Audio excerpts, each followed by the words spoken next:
What is up, my beautiful gemstones? Welcome to Friday Night's Live Intuitive Oracle with myself and Ghostdragonzw. Latro, try to stop back in later on if you can. Sorry it took us so long to get started. Sometimes behind the scenes is crazier than y'all would think, for sure. Let's start at the top. Mama Cindy Lee, hello. Sir Nightmare. Wendy Williams, hey everybody. What's up, girl? All right, nice. You and Katie are coming in. Sounds good. The Bat Mom, Miss Josephine Van Dam, Latro, Jared Crazy Indian said first. Wait, never mind. Oh, I missed you guys. Mark Halstead, what is up, my sweetheart? I hope you are doing well. Heather B, what's up, girl? Baby UFO. Yeah, sometimes things just get really crazy. Heather, I'm very, very stressed, but it's mom stress. Do you know what I mean? Like, I'm not used to being this busy. I'm used to RJ goes to school, I work, RJ gets off the bus, I'm no longer working. Now it's like every weekend we've got the soccer game, the practices on Friday nights, and then the pictures, because there are soccer pictures tomorrow, but then fall school pictures in October, but then April school pictures in April, and there's a lot. Plus, I'm going with some of the other moms and some of the other kids to a pumpkin farm tomorrow so that the kids can apple pick and yeah, Heather, absolutely. And please do the same. You know, the energy of that just I don't even know what to call it. I was going to say despicable, but that is not the right word. That just horrific retrograde we all went through. It's finally lifting. Like, we're finally moving back into whatever our normal is. And I'm hoping that that's a positive thing for everybody. April Fool's pictures. Well, that was the thing, baby UFO. So when he got school pictures last year, of course, it's his kindergarten picture. I'm going to get a ton of pictures. So picture day happened in October, but then spring rolled around and they're like, oh, it's spring pictures. So it was a second batch of pictures that, of course, I'm that mom that I'm just like, oh my gosh, I've got to have like the pictures and the keychains. So now we have the additional soccer pictures, which is his first year of soccer. So I'm probably going to get a few soccer pictures, a few fall pictures, and a few spring pictures. But it's just so strange to me. I remember getting pictures once a year, and then with cheerleading once a year. What's up, Jim? Yeah, mom stress. I mean, like I said, you know, it's good stress. It's just I'm not used to having to get up at 8 o'clock on a Saturday. Like, I want to sleep, you know. I've been up since 5 a.m. this morning and I'm very tired, but I am ready to go. I've been watching a lot of stuff about the Menendez brothers lately. I don't know if you guys are familiar with that case. It happened, I think the murder happened in like the late 80s or like the early 90s. Blown away, let me tell you. I'll probably be covering it on my channel. Meet a child, take a selfie at school and post it. I mean, you know. All right, let's bring him in. Hello. How's everybody doing? Hello, hello. I will say my hellos as I call your names. Kieran, yes, you may ask a question. If you want to wait until your name is called, you are on the list. I know you've had a question you've been holding in since at least Tuesday. So thank you for coming in. It's good to see you back, guys. I got a new kind of vape my oldest son recommended. All it is flavored. It's called a Geek Bar. So just so you know, it's still just nicotine. It's just non-flavored, flavored. Kieran, I believe, no, I read for you last week. I specifically remember because I remember asking you how to pronounce your name. And then on Tuesday, you had come in and I told you to come back. So if you never got your reading last week, I would definitely go back and maybe look into that after tonight, or like if you get a chance this weekend. All right. Hold that question. When it's your turn, you can certainly ask and I'll see what the card says. Also, guys, don't forget, I do offer personals for a charge. It's not just about, you know, a free reading. Sometimes people that have gotten personals from me, you know, I don't disappoint because it's not me. It's not based on my human flaws. All right, let's just get started. What inner child? That is actually, can I just say real quick before we get started, Kieran, that is an amazing question. And I wish more of my clients and friends and family would not that they'd ask a question like that, but that it would occur to them that that should be a question they're asking, right? I know a lot of you that are in here now understand where Kiran is coming from, but a lot of people just in general don't understand that inner child work is real work. We have to sit down and interview that child. Where did the attachment start growing? This is all stuff I'm going to get into in my hopefully once a week, at the very least bi-weekly spiritual videos that I'm going to be doing, where I'm just going to talk. There's not going to be scripts. It's just going to be me talking to you guys about some spiritual thing. And Kiran, that is a beautiful question. I appreciate you asking it. All right, Jim, we'll timestamp you for this week. All right. So what inner child issue do I have? What do I need to do? That is a great question, and I can't wait to get to it. Who's first? Mama Cindy, are you here? I believe she is here. She came in. I saw her talking. Mama Cindy, are you here, dear? Speak, woman, speak. We love you. She came to a realization last Wednesday, and she came in and realized that there's only so much you can do for folks, and now she's going to focus on herself. Mama Cindy, I'm so happy to hear you say that. That has been coming up in your readings for a while. Life touch. Yes. Batmom, they are. Let's talk about that privately, because that would be pretty awesome, actually. You know what they do? Like, I ordered the pictures on the very first day last time. The very first minute they were available, I ordered a package. And then a week later, they're like, oh, here's 70% off your picture order. If you order now, not the order you already made that costs, I don't even know how much money. But anyway, Mama Cindy, yeah, I'm glad that you're coming to that realization. And that takes a lot for people like you, like us specifically, to be able to finally understand and really come to terms with where we acted out in our lives, right? Because we don't want to be looked at as giving up on someone. But the way I feel now is, yeah, I give up on people. When they take and take and take, that doesn't always mean I separate from them, but I no longer give them anything of me, right? They no longer, they get like minimal energy if I have to be around them. Otherwise, it's like, how much can I give? I'm not giving anymore until I bleed, unless you're my child and in need. That's it.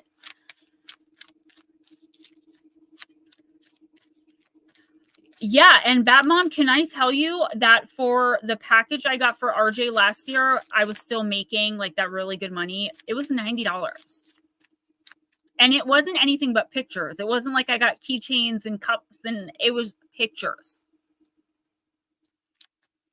His graduation pictures costed about the same, the graduation from preschool, but that was a private preschool and it was graduation. So I kind of understood that. Behold! Guys, by the way, thank you so much for being so sweet in the comments of the shorts. Yesterday, I kind of just went all out and had a lot of fun with them. Some days I feel like that. And then some days like today, I'm just bogged down with researching a random murder that happened in the 80s. I don't know what did it. I did get a visitation from someone involved in the case, which is what I think kind of spurred me forward. But geez, you want to talk about a rabbit hole. All right, Mama Cindy, I'm using Elquay. You got Brees, she who surprises. Surprise, discovery, and revelation.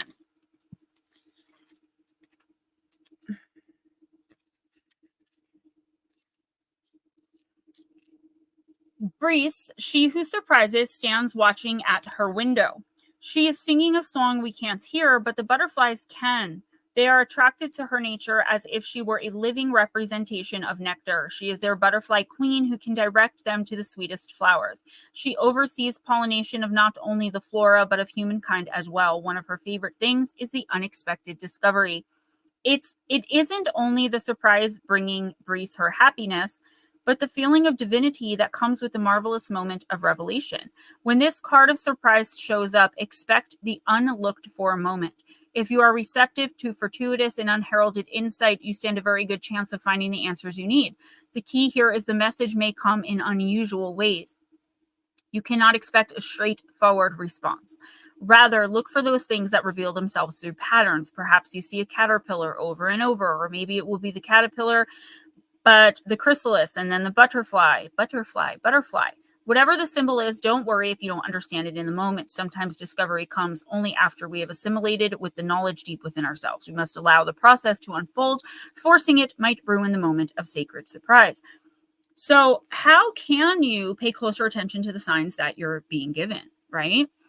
Hey, Nutslap, Divine Empathic, what's up, girl?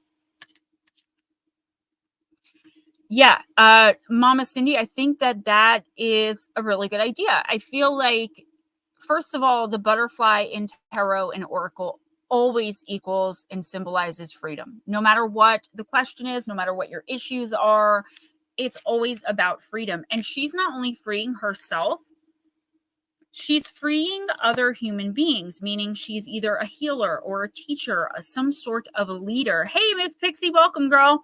But here's the thing. She's not doing it on purpose. I feel as though in this image, Breeze is simply being. She's simply freed herself from whatever shackle, whatever bindings were holding her. So for you, that would be giving so much that you no longer have anything left in this situation. And she just gave it up. She freed herself. But as she did that, she started to represent something to others.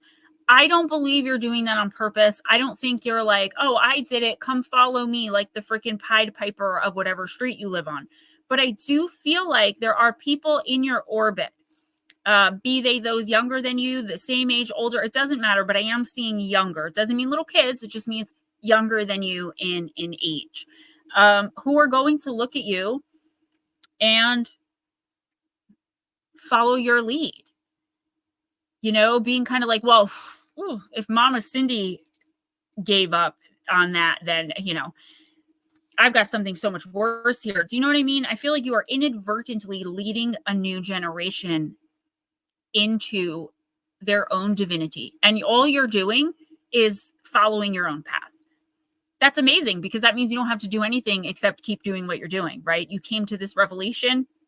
You're going to stick by that revelation. I really, really hope and pray that you do. And you've now freed yourself mentally, physically, emotionally, psychically, spiritually, etc. of this constant, because, okay, this is a bit complicated, but I hope you're following me. So once we stop doing for someone that we've poured so much into, just think of one person maybe that you gave everything and it still wasn't enough. Once we do that, we start to come to this realization of who we really are, because then what that person normally does is will look on us in judgment and say, you gave up on me when I needed you the most.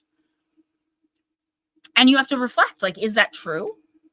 Or did I give them every single thing I possibly could and it was never enough, so I moved on, right? You were wasting energy. And I just feel like this is such a beautiful card, a beautiful message for you to be in this beautiful place. And I really sincerely wish you all the luck in the world with it. It's not easy. You may have some kind of slide backs where, you find yourself giving more than you wish that you would have to. But as long as you can pull your energy back, when we can start transmuting our own energy into something good and not having to depend on other people to transmute it and give it back to us, that is when we become truly powerful in our spirit. Every girl is crazy. Life with Bobby. What's up, girl? All right, who's next? That mom.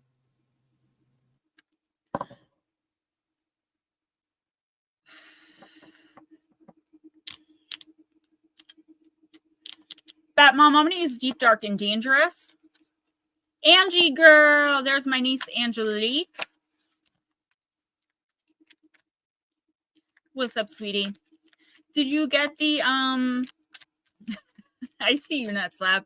Did you get the clown that I sent you on Facebook? I know how much you love clowns peeking through your window at night.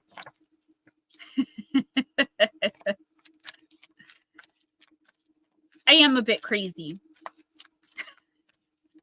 Some people are on my shorts like, does anyone know what's going on with Gemma? And I'm like, hi, I'm right here. Yeah, I'm having fun.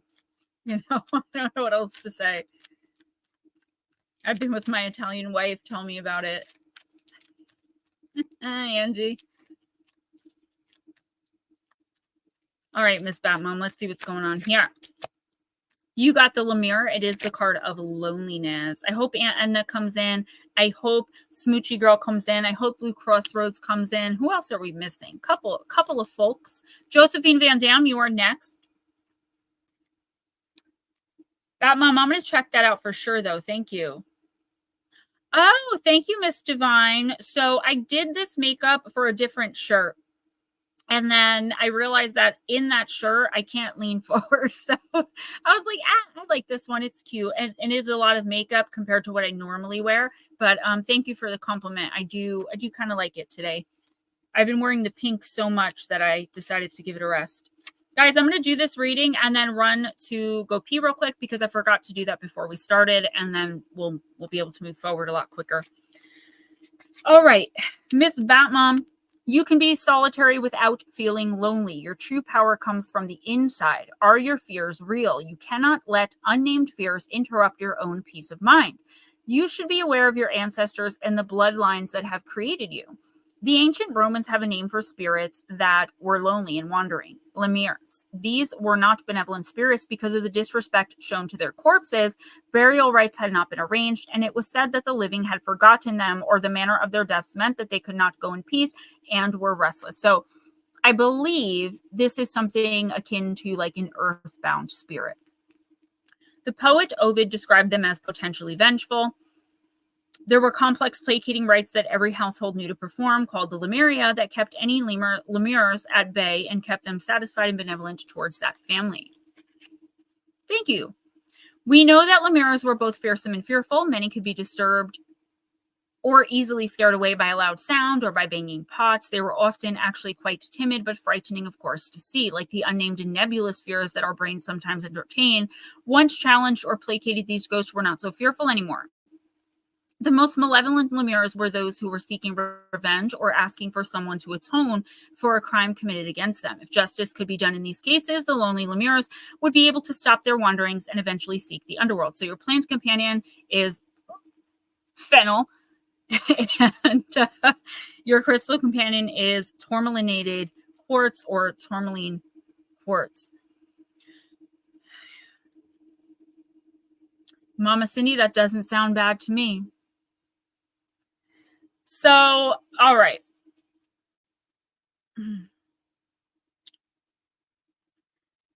If you look at this looks like the old-timey movies with like, ghosts, boo ghosts, right? Batmom, you'll have to come back and listen then. The first thing that popped into my mind when I picked up this card was nebulous fears. And then it went on to talk about that, right? So when I'll use this for an example, when New Jersey had like our first ever earthquake that I'm aware of, and I have lived here for 41 years, it was pretty major for us. Things were flying out of the closets, and my little guy happened to be in the bathroom. Ever since, up until the last couple of weeks, he has been afraid to go into the bathroom. And when I ask him, what are you afraid of? Like knowing it's the earthquake, but wanting him to acknowledge. What's up, Julie girl? Oh no, she thought I was really in a barf. I just tell him like, I can't help you with these nebulous fears, right? And I had to explain to him, of course, what that meant. But Batmom, I do feel like there are some things in your life right now that you are so worried about. And like, we all have these things, right? Is this going to happen? Is that going to happen? What if this happens? What if that happens? Oh my gosh, I wish this would stop happening. But in your case, I feel like it's really ramped up for some reason. There are things that you just can't place that are pulling your energy down, right? So for example, I'll give another example. When I walked outside 3 days ago, I immediately started going into a panic attack for seemingly no reason, ran inside, got under my blankets, and was just like, okay, I need to take a few deep breaths. I don't know what is going on. Then it dawned on me. It was the first day that the leaves had started to fall. It smelled like autumn. And I am a person who is drug triggered by the changing of the season. So the first snow, I'll have a really hard time. The first warm day of spring. Until I figured out what it was, though, it was this nebulous fear, and I did not want to go back outside. And I feel like that is what's happening with you. There is something just below the surface that I feel like your sub and super conscious mind like is aware of, but you're not actually consciously aware of what this is. I definitely feel like as I say this, you're going to think of like some concern you have about someone around you. So I'm going to use the classic example I always use. Say you have a husband and you think he may be cheating, right? But you have no tangible evidence. You have no proof. Now, I've talked a million times about what we're supposed to, or should be doing in that situation. But in this case, it's like you can't quite put your finger on why you're feeling this way, but it's very upsetting. There you go. You're working a lot. You're wearing yourself out. Your body hurts very badly. You can't just stop working. I mean, the economy, I don't care who you're voting for. I mean, I care, but I'm not a political channel. In this economy, you've got to work like 3 jobs to maybe be able to afford your rent, right? So you can't just stop working. So what can you do in that case? I feel like Mama Cindy is a really good example here.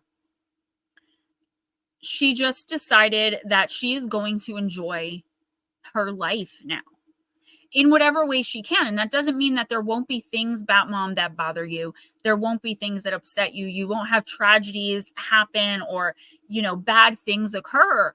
But at the end of the day, if you can get yourself into this energy of, all right, this, that, and the other happened, but I have food on my table, like whatever the small things are for you. Like for me, every night when I go to bed, I take a deep breath because I look over and my son is there. That's nothing I've never had that before with my older kids. Not since my oldest was very young, younger than RJ. So that for me is like all of this in the world happened, but I'm grateful for that. And I can keep going because of that one thing. And I feel like you have to, in the next few weeks, Batmom, I know it's so hard. But what I'm hearing is like, I've got to tell you to find the good and focus on that. The more you focus on the positive, the more positive you will see that you can focus on. If we're looking, okay, I've been wanting to use this one on you guys for weeks. All right, just stop for a second. Everyone look around and think in your head of 3 things around you that you see that are white.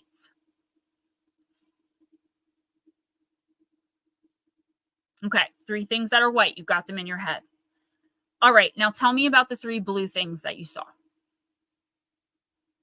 Don't look again. Tell me off the top of your head. You can't because you were looking for white, so what you saw was white. Right? So if you're looking for the negative, I have someone in my life and it drives me crazy because whenever I start to get down, she's always like, no, like you got to be positive. You got to think positive.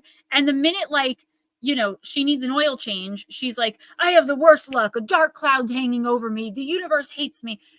And it's just like, you have a better life than 90% of the people I know. But it's because this person is convinced that she is cursed, like literally ancestrally cursed.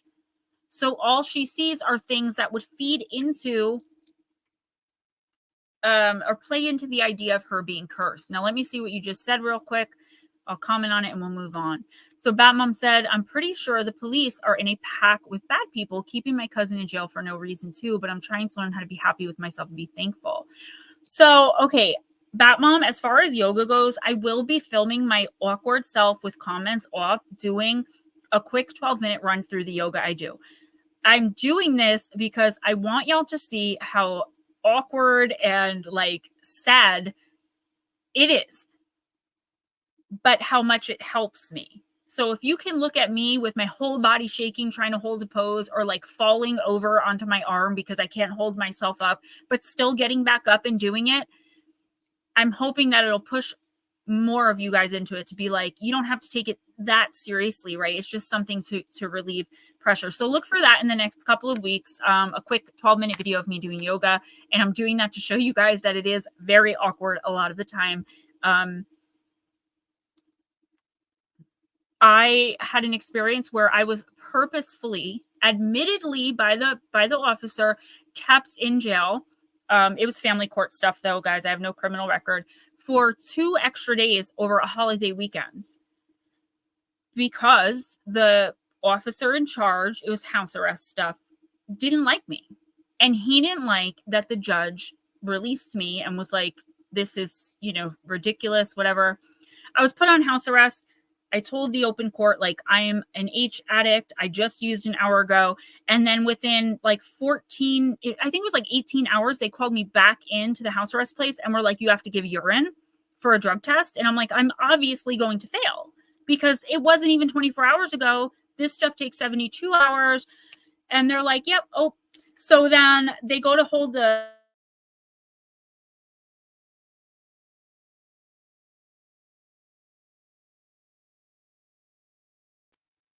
Are we back? Yes, you're back now. There were all of these things that happened that, like, he got really angry. And so I believe you, all that to say, I do believe you about the police issue. I feel like I just got really nervous talking about all that for some reason. It was like I got this flashback. I feel like the reason the Lemire's are popping up for you, Batmom, is to tell you that, like, yeah, there are ghosts, quote unquote ghosts out there, right? There are bad things. There are bad people. There is negative energy. There's all sorts of poop out there. But if we can focus only on what we can control and be sure to control ourselves and hold ourselves to like a very high standard of kindness and gratitude, we're going to be just fine. I'm sorry to do this so quickly into the beginning of the stream, but I do have to go pee, so I will be right back. Ghost Dragons, please talk, because I find that when there's a silence, more people leave. Thanks. No, I don't want to talk. You don't pay me enough. Yeah. Hi, everybody. Okay, Josephine, if you're listening, you are next. Hello, Jason. If you don't want a reading, please make sure you tell me. If you're not sticking around, please make sure you're going to tell me so I know, take you off the list. Okay. So it'll be Josephine, then Mark, and then when Latro and Jared, if they pop back in, I'll get them because they were in next, but they... Oh, Latro's here. Are you going to want a reading, Latro? Because actually, you're before Mark. If you want a reading, let me know. Let me get Jason written down here.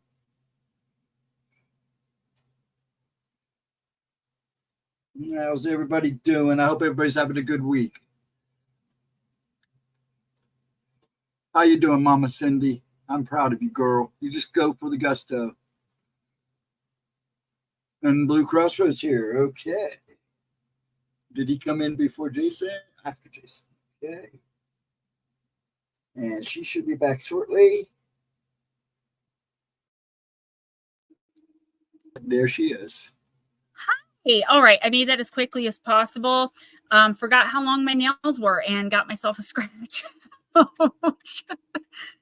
Not there on my leg. Anyway, who's next? Josephine. Jason, hi. Yes, Miss Angie, you can certainly do that. I love you, and I hope you're doing really well. You're feeling accomplished. I love that. I want to hear more about it. You can always text me.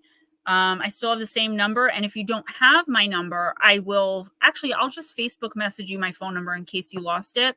I know you had to have lost it because I'm your favorite aunt, and I haven't heard from you through a text in a while, so. I'm doing okay, thank you. Oh, thank you, Jason. Yeah, I'm doing okay. Latro, good to see you again. Blue, yay! Everyone except you, Mouse Shorts. What?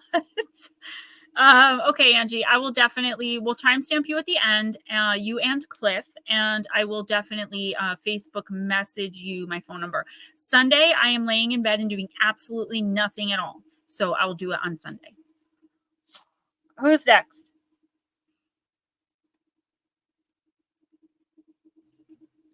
Next is Latro. So I didn't see if you wanted one or not. So Latro, did you say yay? No, he does not want a reading. So go ahead and do Mark. Wait, Jared, did you want a reading?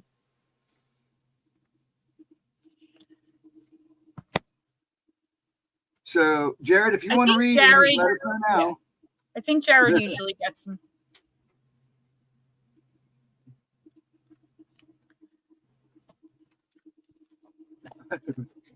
Okay, all right, go ahead, Jared, then Mark will be next. I'm opening the Quantum Oracle. I actually meant to open this deck. I don't know why I didn't. I'm so glad, Jason. Thank you.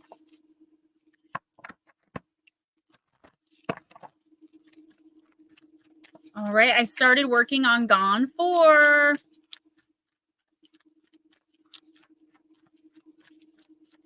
All right, Jared, let's see what's going on. You got card number 3. Yeah. All right. Friends and colleagues, and you got it in the upright position.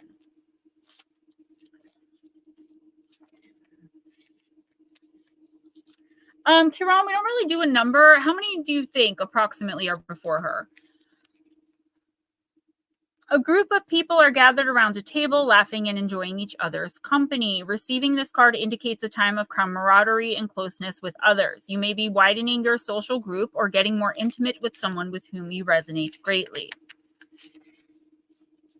Divine, hold that thought, I'll tell you. There could also be new connections with people in your work or a business environment. A colleague could become a friend. A new association may be willing and ready to give you support on an important project or even help you move forward in your career. These are important energies. So if you're accustomed to isolating yourself, get out of your own way. Jared, whether it's in your personal or work life, let yourself forge genuine new connections and fortify old ones right now. This card upright could also indicate a party or celebration of some kind. Enjoy these fun times. Divine, it will be probably one of a handful of days since I started this channel that I did absolutely nothing at all. Nothing at home, nothing for my family, nothing for the channel, nothing for the gemstones, nothing for my mama, like nothing for anyone. It's special to me because I really need that. I talked a little bit about it, like putting in 40, 50, sometimes 70-hour work weeks. And, you know, I get paid once a month from YouTube. They take 49% of everything I make. But I won't even be getting paid tomorrow, which is the 21st. Heather, no, not at all, honey. Because it's a Saturday, so I'd have to wait till the Monday. Mom, I was hoping you'd come in. After I do a few more readings, I'm going to tell you about what's going on with the book. It's good news. That is my mom, everyone, so be respectful and be nice. Jared, okay, yeah, get out of your own way. That's a big one. That really kind of flashed in my head when I read that, right? So this is you, and I'm seeing specifically like you're thinking about how whatever this is worked last time or didn't work. There's something coming in here, a connection with someone. It could be romantic. It could be anything. It could be, I'm seeing more of like business.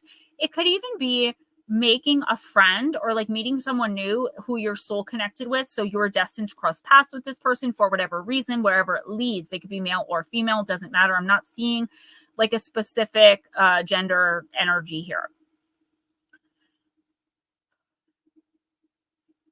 There are a lot of opportunities coming in for you within the next month. So the next 2 to 4 weeks, could even be this week, and it could already be happening, where you're getting like invited to do more things, or, you know, you're feeling more motivated when it comes to maybe reaching out to people to go do stuff, or motivated to put more ideas out there in work, or whatever this is. It's like, but you have to also move outside of you. And I don't know that you're really comfortable with that. So that would be like me. I work from home. I do everything from home. I was recently told that I can make good money going on investigations. And my mentor was able to hook me up with several people in Northern New Jersey in my area that go on like 5 investigations a year. And they want me to tag along and help. It's good money. It's great connection, but I'm terrified. I have not emailed these people back yet because I'm afraid to make a new connection. What if these people don't like me? What if they think I'm a weirdo? What if they're just out to get a gotcha moment, like so many people are with me, right? So I feel that with you. There's something here that you really want. You're very confident that you're capable of obtaining and or achieving whatever this is. But there's going to come to a point in the next month or so where you're going to have to connect with others for some reason. Like someone else is going to have something you want or something you need, or they're like, this connection is going to be necessary for you to be able to progress in what it is you're trying to do. So you really are going to have to, and I know sometimes this sounds scary. I don't know if you're one of those people. If you're in here, you probably are, because even my mom is like this, where it's like, I got to meet and trust a new person now. Like after everything I've been through with people my whole life, unfortunately, or I think it's more fortunately, because it's going to work out so great for you if you just put your amazing, beautiful energy behind it and just be who you are, speak plainly and clearly. Don't leave any room for misinterpretations or misunderstandings, right? It's really going to work out for you. I also see a celebration, a birthday party, a wedding. I'm usually just shown cake and balloons, and I'm shown like birthday balloons and 3-tiered wedding cake, which is celebration or party. There's nothing specific here. So it could literally be anything. This could be where you're going to be meeting the person. It doesn't have to be. There's a very important person in your orbit. But if you don't step outside of your comfort zone, you know, I feel like you're going to meet them anyway. Guys, just remember that sometimes my mom has a hard time keeping up with conversation, so she's not being rude, and she's asked me to remind you guys of that. So mom, gone for what we talked about. If you want to message me tomorrow or call me Sunday would be better. You can give me that email and I'm going to send them to you one by one. Because what I was doing with my other Gone books, because I was self-publishing, I was handing them in to the person helping me, you know, story by story, right? Disappearance by disappearance. Because I'm back with the publisher, I'm going to be just putting them all together and handing them in as a book. But if you want to help me in the way that we talked about, I can send you them one by one. It'll probably be a lot easier. So my mommy's my biggest fan, but I'm okay with that. My mom's been a constant motivation in my life. Caramel chews, I love them, but I can't eat them. I will literally probably, like, if I put one in my mouth and bit it and pulled the caramel back out, it would have like teeth on it. That's how bad my teeth are. All right, who's next? Okay. Mark Halstead, are you here, sir? And what we're going to do, if you don't answer here in a little bit, go ahead and do your mom. And then if he comes in, I'll make sure we get him. There he is. Go ahead and do him, and then we'll do mom. Divine, you're so sweet. Thank you. Oh, Angie girl's still here. She says, hi, Grandma. All right, Sir Mark. Let's see what's going on with you.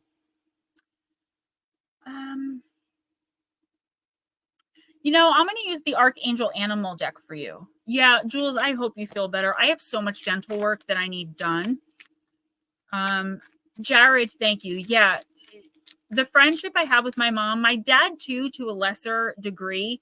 But my mom, I'm very fortunate. I know, especially at my age, like a lot of people don't have that. Either they don't have the relationship or they don't have the opportunity because someone's passed. Or so I do try to be really grateful for my mom, and she is definitely a divine and positive force in my life. Josephine, did I read for Josephine? What happened to Josephine? I thought you read for Josephine before. No, I didn't. Jared. No, I came back from the bathroom and I asked who was next. It's okay. Oh. Josephine, you're going to be after this one, and then we'll do mom. Oh, so this is Mark Halstead, then Josephine. Nice, I'm Miss sorry. Pixie. I got confused. At least we caught it right away. What's up, Willie? Big Willie style, all night long. All right. Mark, you got the swan. Makes perfect sense. Demonstrate grace and majesty. Archangel Bokpi. She's my niece. What do you think? I'm so confused right now. Don't worry about it. We're all confused. We just got the order mixed up a little bit, but we're going to correct that right now. All right, Mark, let's see.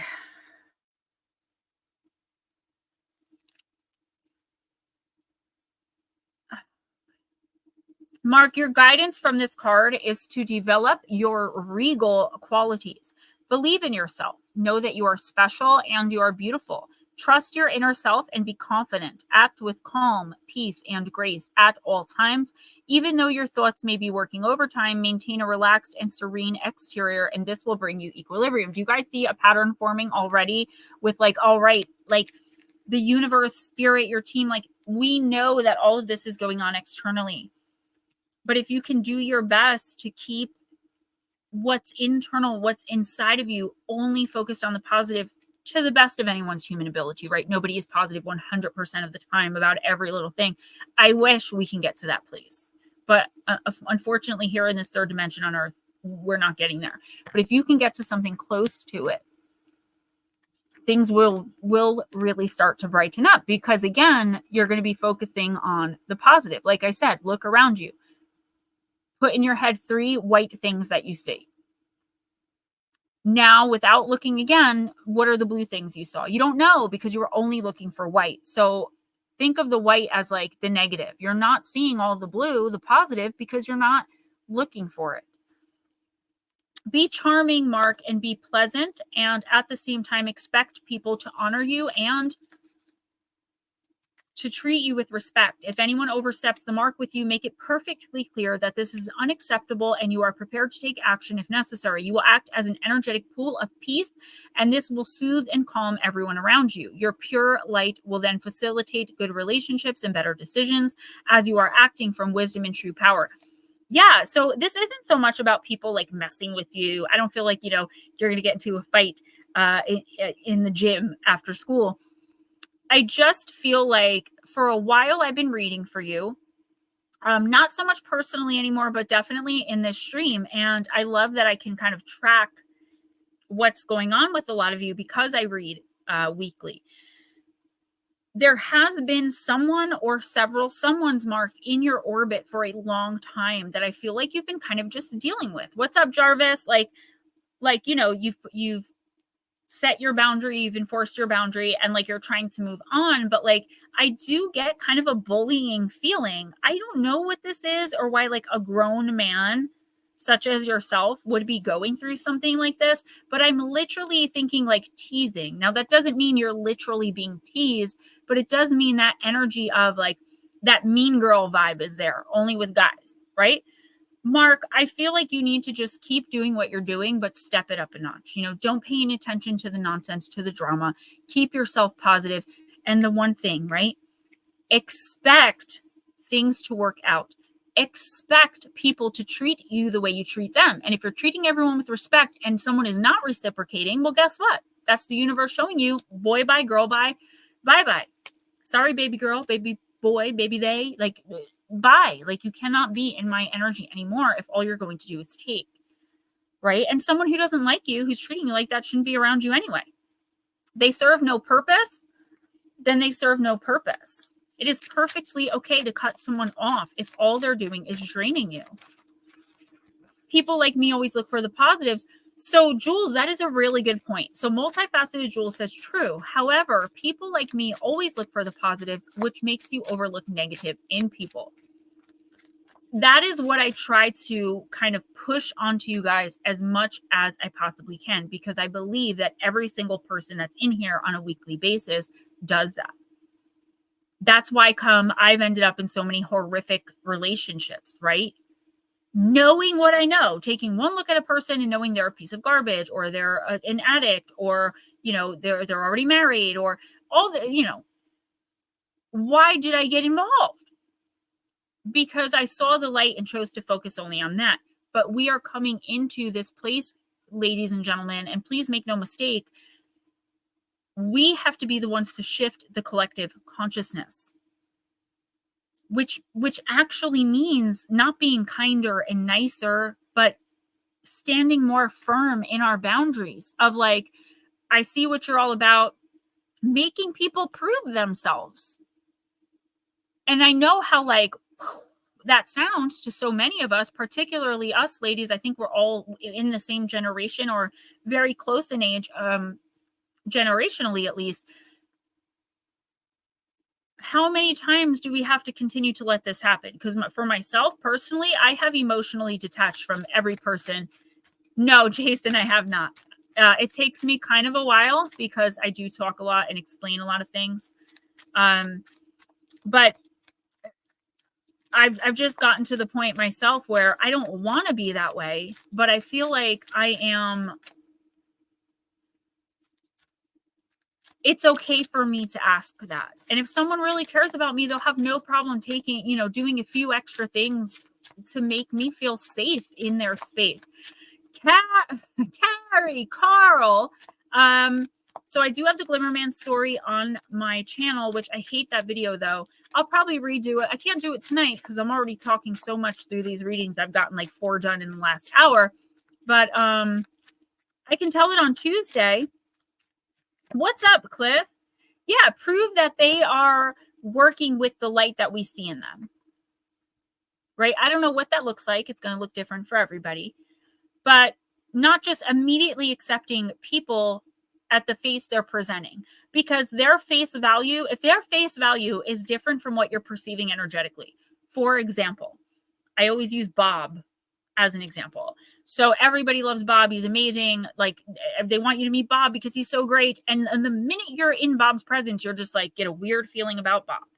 You don't have to go out of your way and invite him to your house for like a party because you're inviting everyone else. Hang around Bob more. See how Bob treats you, even if you are a little bit standoffish.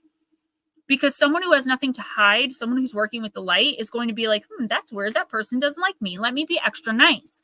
Someone with something to hide or a lower vibrational person is going to be like, oh, that person's on to me. Better stay away.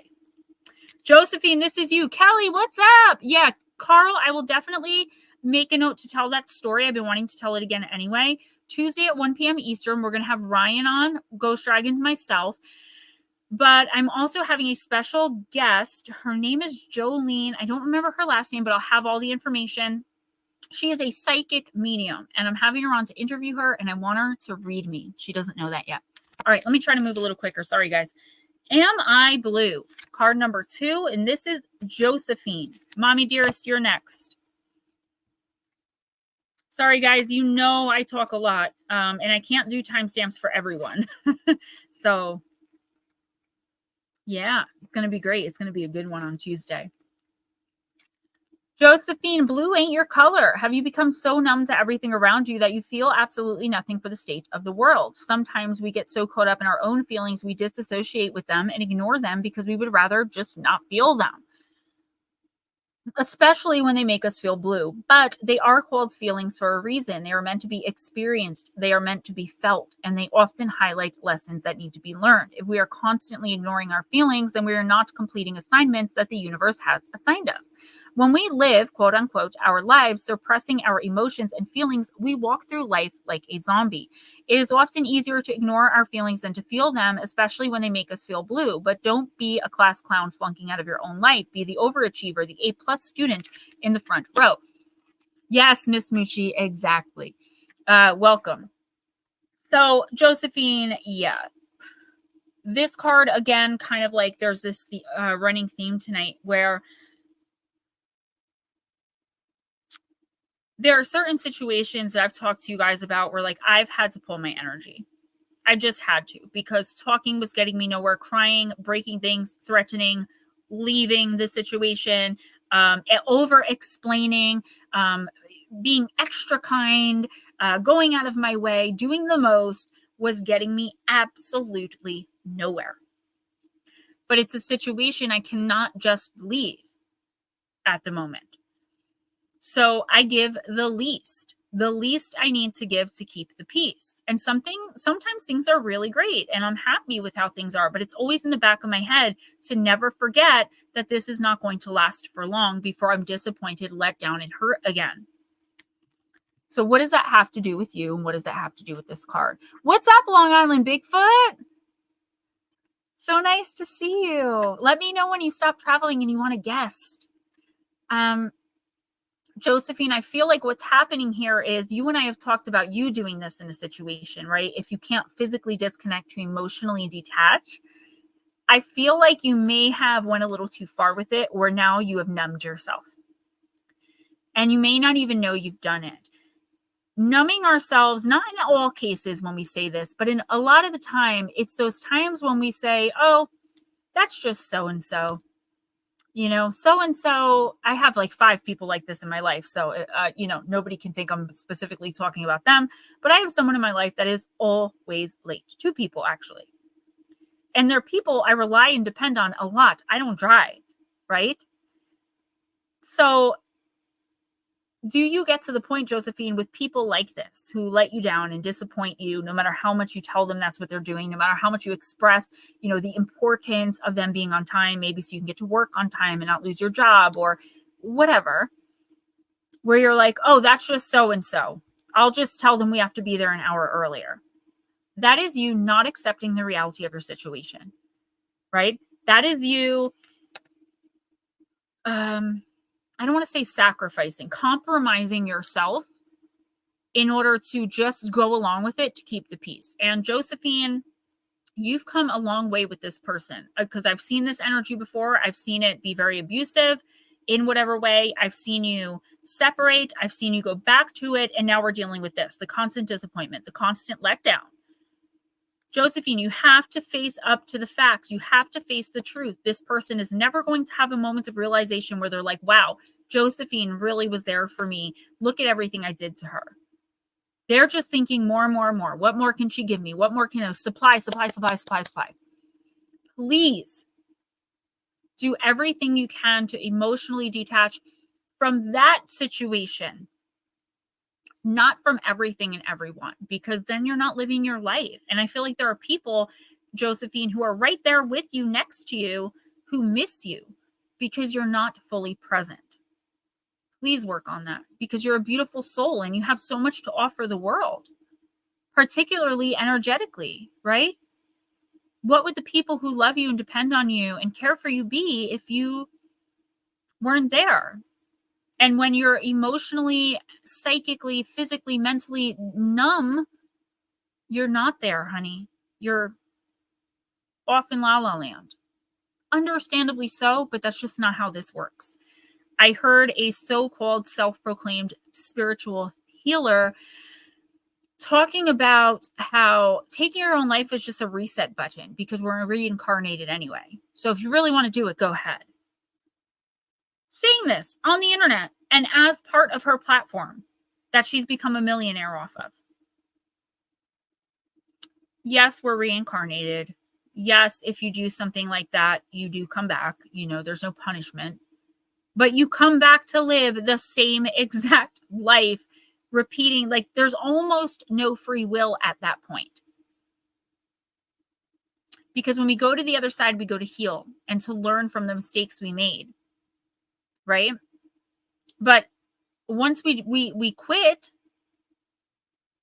I don't know, guys, that just popped into my head. I don't know if any of you guys have heard that teaching. It's been coming up a lot and I was moved to just talk about it. Please don't ever think that way.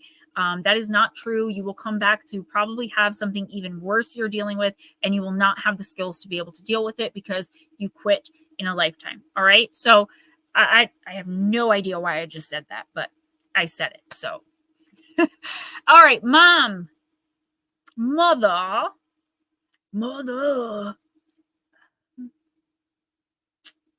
And Danzig is such a dick. I've met him a couple times.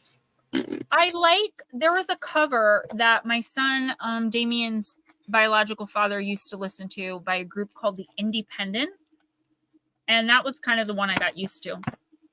So, all right, mom, I'm using Fairy Tale Oracle. Yeah, Nightmare. When I heard it, I literally almost passed out. I was so like, no, no, it is not a reset button. No.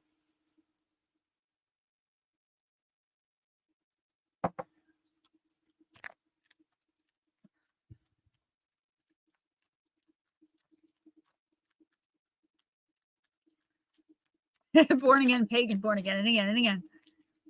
I did write down that book, by the way. I'm just waiting for my Audible credit. I hope Miss Lotus Girl is doing okay.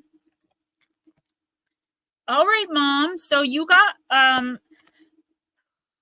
the one that everyone says I've looked like my whole life, including Angie is actually the one who started this. But you got Snow White, or card number 6, the poisoned apple, and it is the card of jealousy. You guys like my fall nails? They got the little leaves. All right, Mom.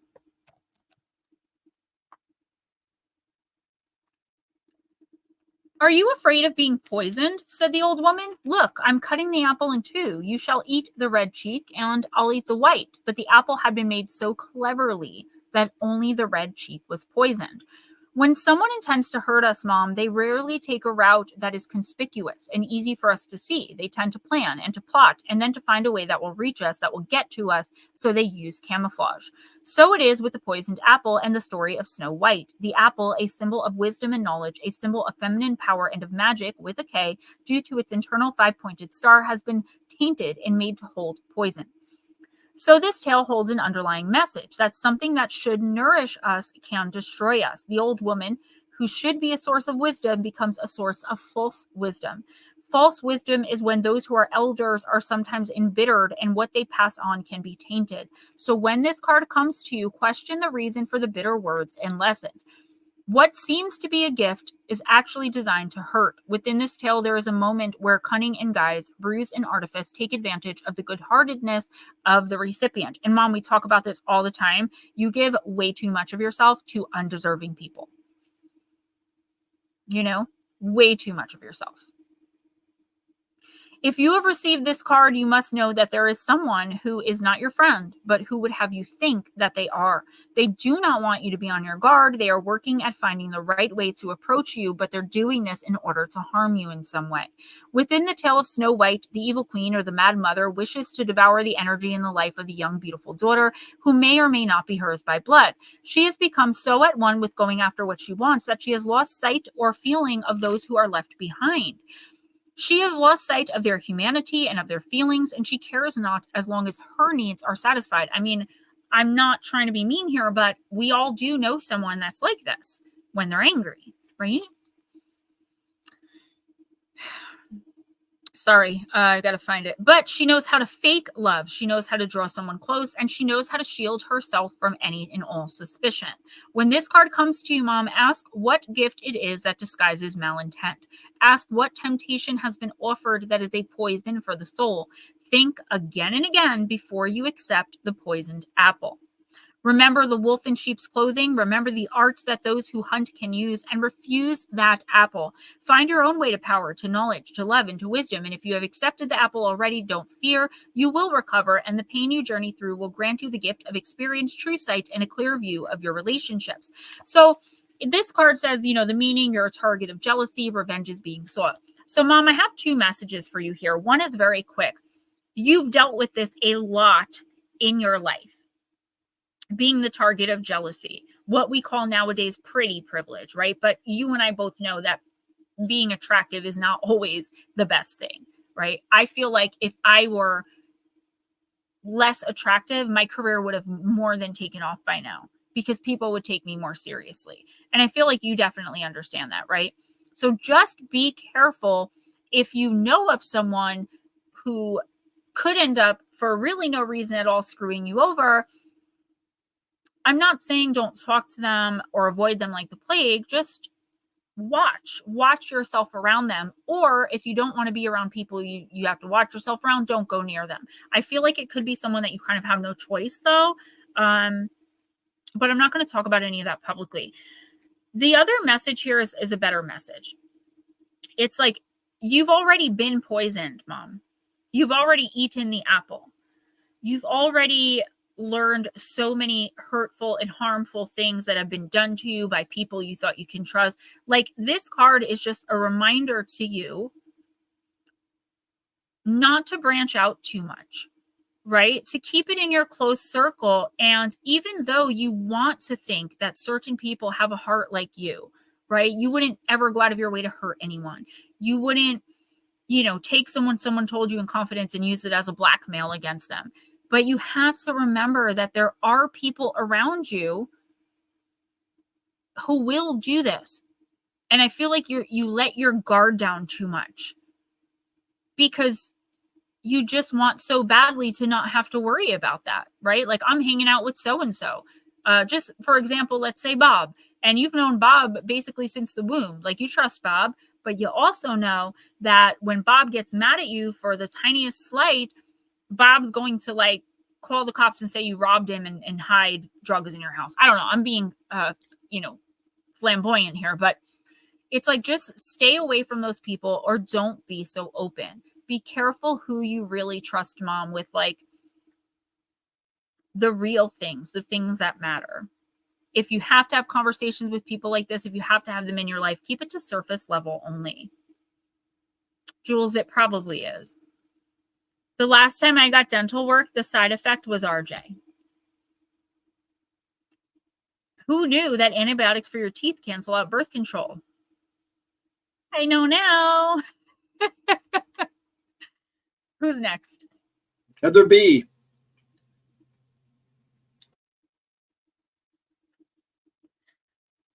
Heather, I'm going to use the Lantern Oracle. Ghost, I know this is a pain in the butt, but can you write down the times for anyone you don't see? Because I know people are in and out because of my talking. I know my mom kind of listens in the background as she does other things, so I don't expect her to react to say anything. I know Heather does, like, she has something going on with school at this exact time, so for her, I don't mind. Yes, I did. I didn't your mom. Well, I can go back and do that in a little bit, though. Yeah, well, her reading started at like 8:04, so say a little bit before an hour in. I could just tell her that. So guys, yes, we do have a psychic medium coming on as my very first guest. I mean guest as in like Ghost started as a guest, Miss Pixie started as a guest, Ryan started as a guest. I always invite them to be permanent because it's just, they're so great, such a great fit. But this is like my first actual guest that's going to come and go, you know? Yeah, last time I was a guest for you was on SRR and you left me all alone for the very first time on a stream. Heather, I see you. And Divine, yes, definitely the best surprise I ever got in my life.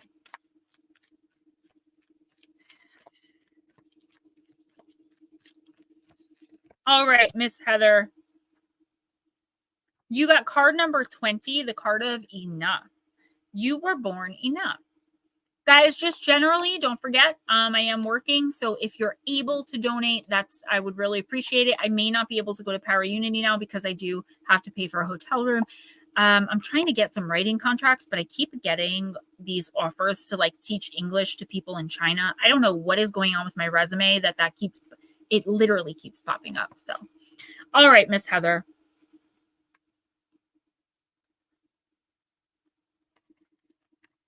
Throughout life, we grow either toward or away from embodying our spirit self. The direction away from our spirit self is often poorly compensated with a false identity that further weakens our power, autonomy, and authenticity. Even amongst apparent success, such pretenses further stifle us from within. So I will just say that now, Heather, being in this stream and just from your Facebook post, seeing the journey that you're on, you are becoming way more in tune with your spirit self. So you're on the right track. A life constructed from self-compromise and erasure will shatter from the inside out, much like a mansion built on a hollow foundation will definitely crumble. It can be no other way. Like the featured mother, no one deliberately compromises themselves. For most, this is an inherited pattern that results in a mindless reenactment of someone's upbringing. An upbringing that included neglect, abuse, or a lack of resources may not have nurtured a secure sense of self, inherent lovability, appropriate boundaries, and confidence. The featured mother is an example of someone who has not always known her worth or how to live with integrity. Initially, she had no boundaries and no understanding of how to assert them or her inherent right to have them be respected. I feel you, girl. Oh, that's NEDR. She did not realize that she has always been and always will be simply enough. Her wings need never have been locked within her back, need not yours. It is up to the mother, like it is up to you, to keep your wings forever outstretched and ready for flight in the direction of spirit self's calling. Tune into an aspect of your life that doesn't feel right, Heather, that doesn't feel inspiring or true to you. The mother asks you to step up and move forward with clarity and a firm commitment to what is right for and by you.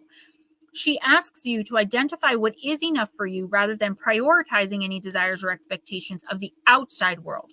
From this, you will both realize and enforce your boundaries. All that you are, all that you have, and all that you do is enough. It's actually more than enough. The fact that you breathe is all that's ever required of you, Heather, to be enough. And this goes for all of you. Smooshy, if you can behave, the fact that I said that. So give yourself permission to simply be. If you are tired, do less. If you lack pleasure, do more of what brings you joy. Always just be you. Breathe with your wings outspread. You are your spirit self's facilitator, not jailer. There is nothing to add, win, acquire, achieve, or improve in order to be enough. You were born enough. From this place of inherent enoughness, respect yourself and your eternal right to be all that you are by aligning your thoughts, words, and actions with your spirit self. The mother's message to you is know and honor your boundaries. Prioritize your spirit self's need for authentic representation. Let those who do not respect you as you are and on your terms fall away so that the people and opportunities that do can come in. I am going to read for Casey tonight. I hope you guys have been praying for her with her husband situation. I know we didn't mention who it was last week, but 45 years of marriage. My heart breaks for her. I haven't reached out because I don't want to bug her. Jason, I see you. Don't worry. I will get to you. I promise. Heather, I think a lot of this is going to be resonating with you right away because I see you. I know who you are because it's like I'm you and you're me, right? We live totally and completely different lives, but the path that we're on right now in this spiritual journey, I feel like is exactly the same. Learning that you are worth having boundaries.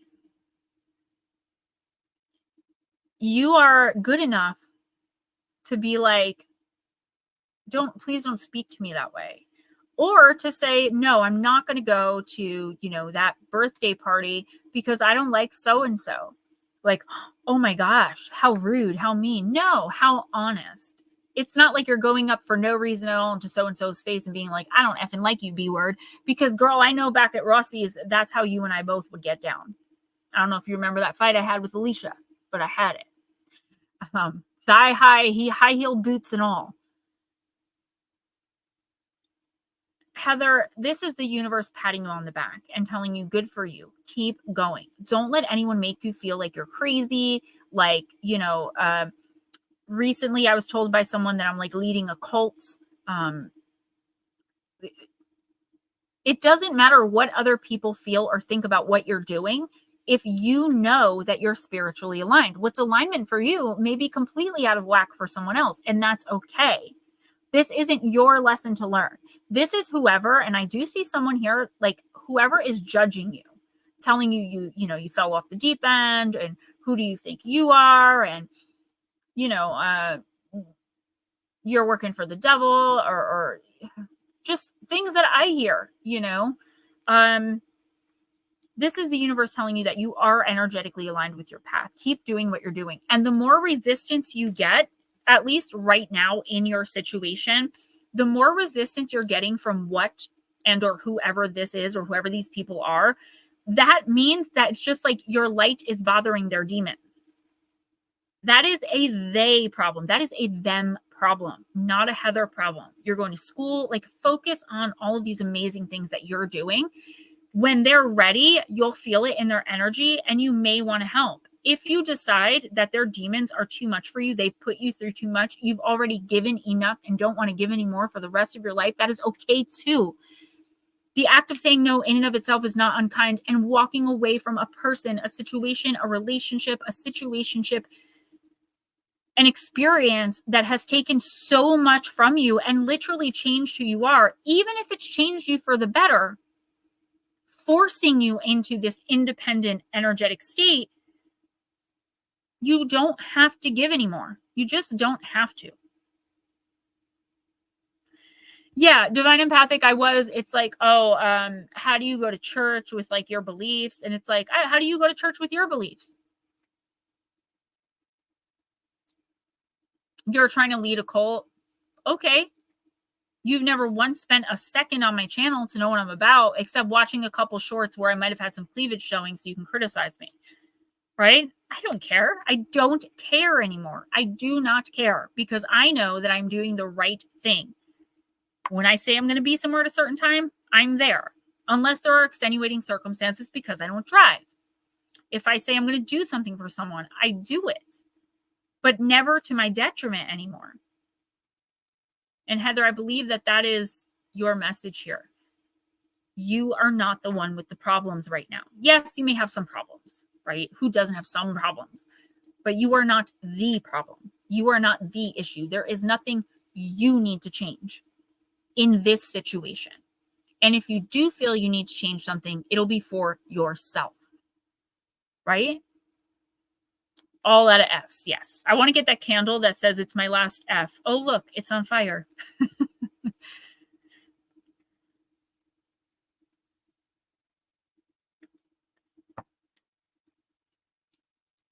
Ready?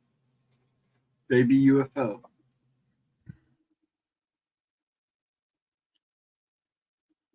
Baby UFO, I'm going to use, speaking of the person who said taking your own life is a reset button.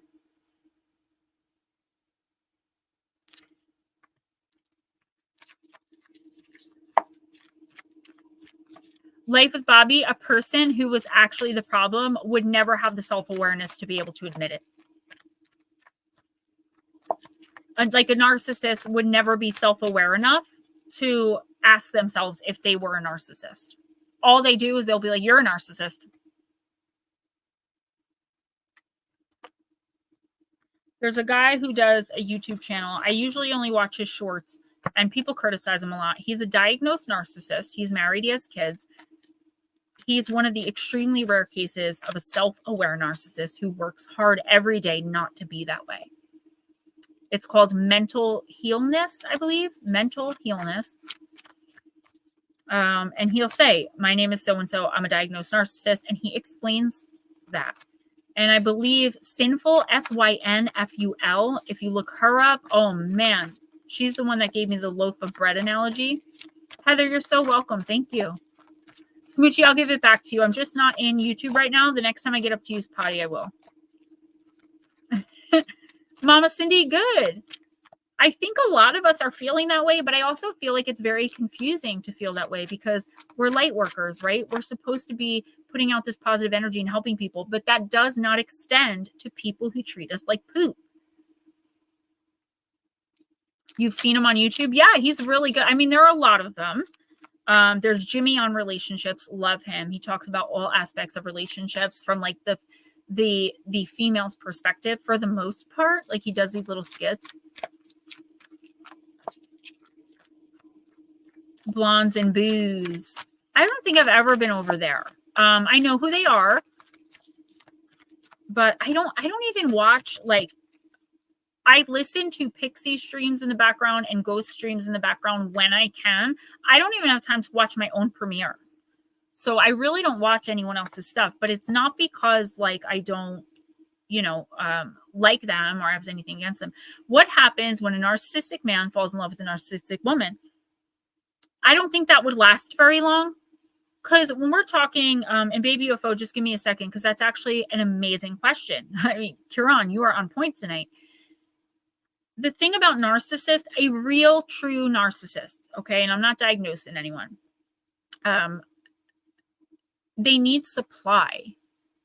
So once they love bomb you, and once they, like, the part comes where you realize that, like, they've changed, and then you get to the point where you realize they future faked you, everything they said about themselves, they were mirroring you. They still want to play with your emotions. So they'll go out of their way to hurt you to prove to themselves that they can still make you cry. They can still manipulate your emotions. Or they'll poke you and poke you and poke you until finally you rage. And then they'll film you raging and say, look what I have to put up with. Look how you treat me. When really that's all smoke and mirrors, because if I say to you, I know you were at that party last night. Why didn't you tell me you were at that party? And you say, I wasn't there. I don't know what you're talking about. And you say, I have a picture of you. I was there. I got a picture of you. A regular liar will cop to it and say, you know what? I didn't tell you because I didn't want you to be mad. Whatever. A narcissist will turn the situation now. There's something wrong with you. You go around at parties taking pictures of people. There's your mental health. And then they'll take whatever you told them about feeling depressed or anxious or anything, and they'll throw it back at you. So now you're no longer talking about the original issue, which was them telling a lie and doing something they weren't supposed to be doing. But now we're talking about you're defending your mental health now. No, I'm not crazy. This is normal. So when you have two people like that, both trying to do that, they're not giving one another supply. They'll end up going their separate ways. It just doesn't work. If the people are genuinely narcissists, like diagnosed, it will not work. And I say that with 100% certainty. All right, cool. So baby UFO, you got the talking heads. Now there are people that think, like I've been called a narcissist for caring a lot about my appearance. I take a ton of selfies. I look in the mirror a lot. You guys, I tell people, like, I weighed 86 pounds. I was losing all my hair. So yes, I like looking good. And I appreciate the way that I look now, you know. I like what I see when I look in the mirror. So maybe I look in the mirror a little much. That is not a narcissist. That's like a little bit of conceit. There's ego there, sure. But that's not what narcissism is. Narcissism is a real serious thing that, you know, they destroy people. All right, baby UFO, you got this in the upright position. The talking head appears to you right side up. They are telling you to stop in your tracks and not move forward until you can do so in a conscious way. Don't take any action. Let the mud settle.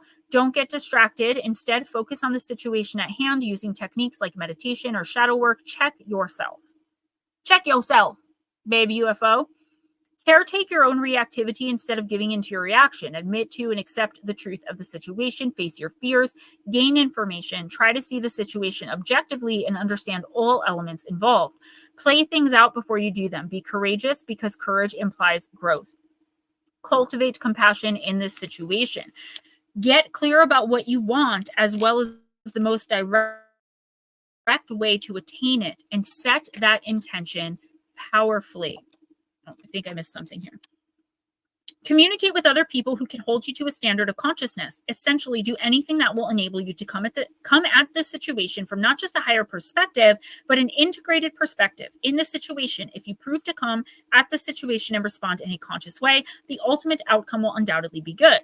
If you prove to come at it and respond in an unconscious way, the outcome will not be what you desire. This is, okay. This is just going along with it. Thank you, Mike. And I finally accept that. You know, I like the way I look. I'm not going to apologize for that. I'm aware of what I look like, right? Like, I know. I've known my whole life. Actually, it was when I was 14 and did a growth spurt. But, you know. Baby UFO, this is really an important card, is an important message for you. So there's something coming up. It may have already come up that you really want to do, or you really want to get active in, you want to be involved in. It's something that's being offered to you, maybe an opportunity. But it's like, there's something about it. So for example, I'm just using this as an example. Say you're selling your business and you want $1 million. The people are like, yeah, all right, we'll give you 2 million, but you know, we're going to knock the business down and we're going to do, and you don't want them to knock the business down. The whole reason you were doing this deal is because they were supposed to keep the business and keep it under the same name. Okay. Are you following me? But you're going to go along with that because you need that 2 million. This is like unconsciously going with the flow. This is also, oh, that's just so-and-so. They're always late. Like, no. Understand that a person has made a conscious decision to tell you they're going to be there at a certain time, not call you, not text you. That's the kind of thing I'm talking about. And then show up as though you're the a-hole for being upset that they were no call, no show and showed up 2 hours later. Don't accept that. And I feel like there's something going on in your life. Yeah, pay very close attention, because I feel like it's something that is being presented to you as something that you can just easily be like, okay, yeah, that sounds good. It could be coming from, okay, this makes more sense. It's like someone you trust very much that you've like done business with before or whatever this situation is. So you're more apt to just be like, yeah, okay, whatever, take care of it. Don't sign anything without reading it. It's like, make sure you are very present in the moment. You know exactly what every single detail is. And if there's something you don't like, make sure you say it, because it's like once whatever this is starts going, you're going to have no chance to take it back. Kiran, I love you, girl. Try not to curse in chat because YouTube will demonetize my entire stream. It's not me. It's YouTube. You didn't know. No big deal. Well, some people, I think, I don't know if it's really narcissistic to be that way. I think some people just don't attach sex to love. It's more about like intimacy. I don't understand it either. But I do know some really amazing people that are in open relationships that it just kind of works for them. But that isn't really being a narcissist. I think that's just having a different way of communicating love, right? So it means way more to them, for an example, for the husband to provide, always be there like for them, to do things a certain way with them. Sometimes there will be rules like you can't see someone without telling me, and it can't be like anyone in the family. You know what I mean? Like that's just a whole different, I don't understand it either, but I used to be like, I don't get it. That's messed up, until I met like 2 or 3 people that come to find out that's what's going on. And I'm always suspicious of, honestly, I got to be honest, I'm biased, and I'm always suspicious of the guy, of like, is he using this woman and like tricking her? But in all 3 of those cases, I got to be honest, the guy makes a ton of money. The woman has everything she wants. She is happy like every time I speak to her. So I don't know, maybe they know something we don't. I just know that I do not share. That's where I draw the line. And my husband is very much older than me. A lot of people sometimes think that I'm his daughter and our son is his grandson. But I got to tell you, he gets hit on by old women all the time. I used to like get upset about it, but now I just think it's funny because I realize they're doing it because they don't understand that like we're married. So baby UFO, yeah, this is like speaking up, being heard, and not worrying about, I feel like there's this thing where you're like, oh, I really don't like that, but I don't want this person to be upset. I already said I'd go along with it. It's something like that. Just speak up. You will be heard. And I believe things will really go your way and go very smoothly in whatever this is. If you just say like, can we change that one little detail? Or if it's like a new relationship, like, I'm not really comfortable with that. Can we, like, I dated this one guy who didn't want me to eat pork around him. So that was a little thing that he spoke up about. And I was like, okay, I won't. And then from there on, for like the next month that we dated, I was very mindful, like when we went out to breakfast or, things like that. He didn't believe women should be a part of like the party. So when he'd have his friends over, he'd want me to go and like sit in the other room and like read a book. Usually it was the Quran. This was a whole different situation. But what I'm saying is like, it's okay to respectfully request something, Multifaceted jewels, exactly. And you know what? In concept, to me, that makes so much sense. Because I've actually thought to myself, like, there was a point where I was being cheated on in one relationship I was in. And I remember thinking, if he were doing what he was supposed to be doing at home, like paying bills, like, I don't even know. Because I was at that point where I was so emotionally just beaten down that I was just like, if he would do what he's supposed to do here, I wouldn't even say anything. Like at this point. So I can understand, that mindset as well, which is why I don't, I try not to judge. I mean, we're all human beings. We all judge in some way, but all right. Sorry. Who's next?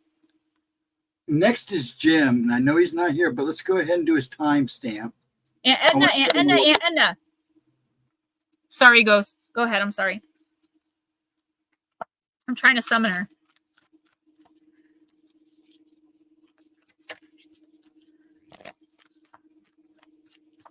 Paranormal Pixie, yes, thank you.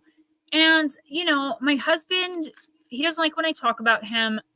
I always talk very positively about him. I try to. But, like, he hates my YouTube channel.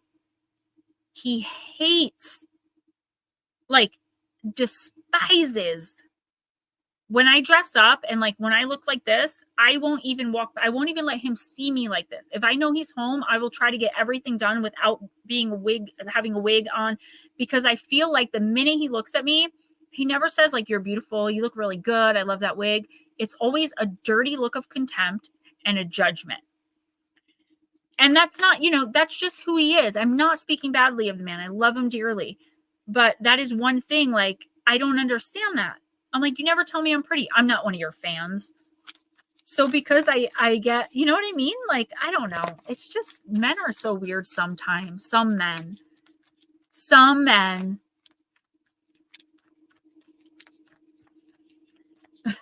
Jules, yes, I feel you. For sure. All right, Jim's timestamp, we're using the Urban Crow. Yes, guys, donations greatly appreciated. Thank you, everyone who's a member. Thank you, everyone who recently, I think, Jules, it was you, signed up for Patreon.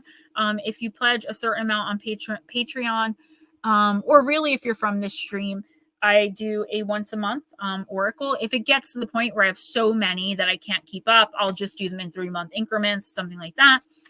But for now, like, thank you guys so much. Every penny you guys donate, it means the world to me. I'm really trying to get this another writing contract. I'm trying to vend at Para Unity, which I'm on my way.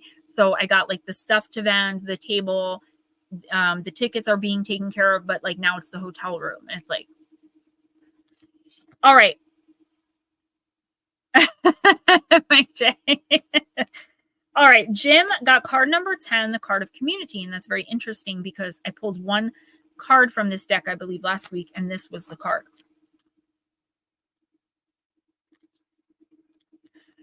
Here in the Seattle area, we have 3 big roosts. The largest, I believe, is the one at the UW Bothell campus. Each of these roosts serve as a community. It is a sanctuary. It is a place for the crows to retreat to in the evening where they are accepted and comforted. Lean on your community. Lean into the grounds of people who you feel most at peace with during times of friction or stress. When you pull community, Jim, think of it as a nudge to connect with a group that interests you. Not only will you find new opportunities there, you will become part of a group focused on a small goal. Community may also indicate that you would benefit from examining your relationships and beliefs your relationships within a group or belief system. Are your goals and beliefs in alignment with the group's philosophy? Do you remain within a community because it is simply part of your history, but your involvement or participation is limited, and as a result, you feel disconnected? You may need to consider if the philosophy of the community that you no longer connect with is still impacting your decisions or your perception of events. So, okay, this could be something like a group. I'm going to use NA and AA for an example. Say, and Jim, I'm not saying you're an alcoholic or drug addict, just an example. Say that you've been going to this group for years, and now that you've been in this group for like 15 years, you no longer feel the need to go, like, you go maybe once a month. You have the people that are like, well, you shouldn't be going to a bar and doing karaoke. Even though you're not drinking, you have no inclination to drink. Drinking was never your thing. You were there for something else. Like, this is something like there was a group or like a couple of people you were involved in and you all had the same idea. But as you grew and started learning and changing and spiritually aligning with your path, your views and opinions have shifted.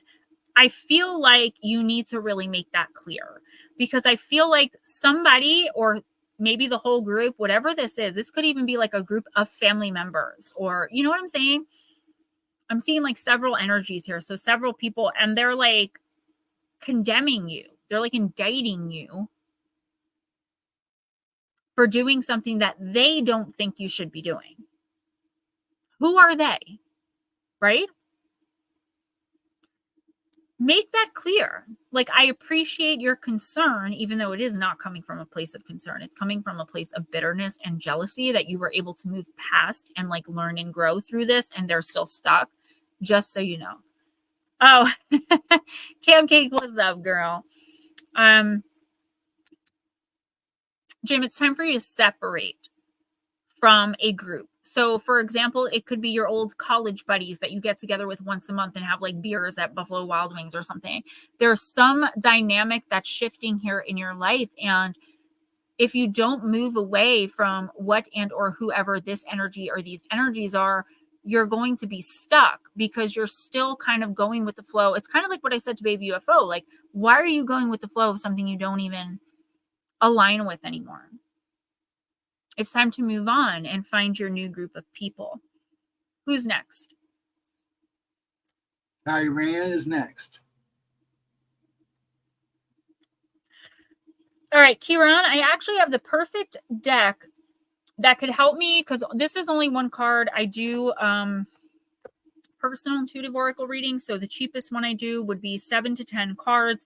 It goes from about 40 minutes to an hour, but it's just me. And then I send you a link. The video chats go into like 120, 150 area. Those ones are 60 to my PayPal or Cash App. So I could see more with those. But with one card, I think this deck will be good if you're looking for what you should be working on in your shadow work. Thank you, Ghost Dragons. Let me see. Normally, I'm like, I don't take, like, I'll take the question, but I'm always like, I don't know if we'll get an answer, but I always get some answer. So let's see. I'm using Dark Goddess. And just let me get through the whole card before you think anything. So I love Nyx. Nyx is an amazing goddess. She is like the goddess of night. She's like the Mother Earth of nighttime. Okay, so it is the card of respite.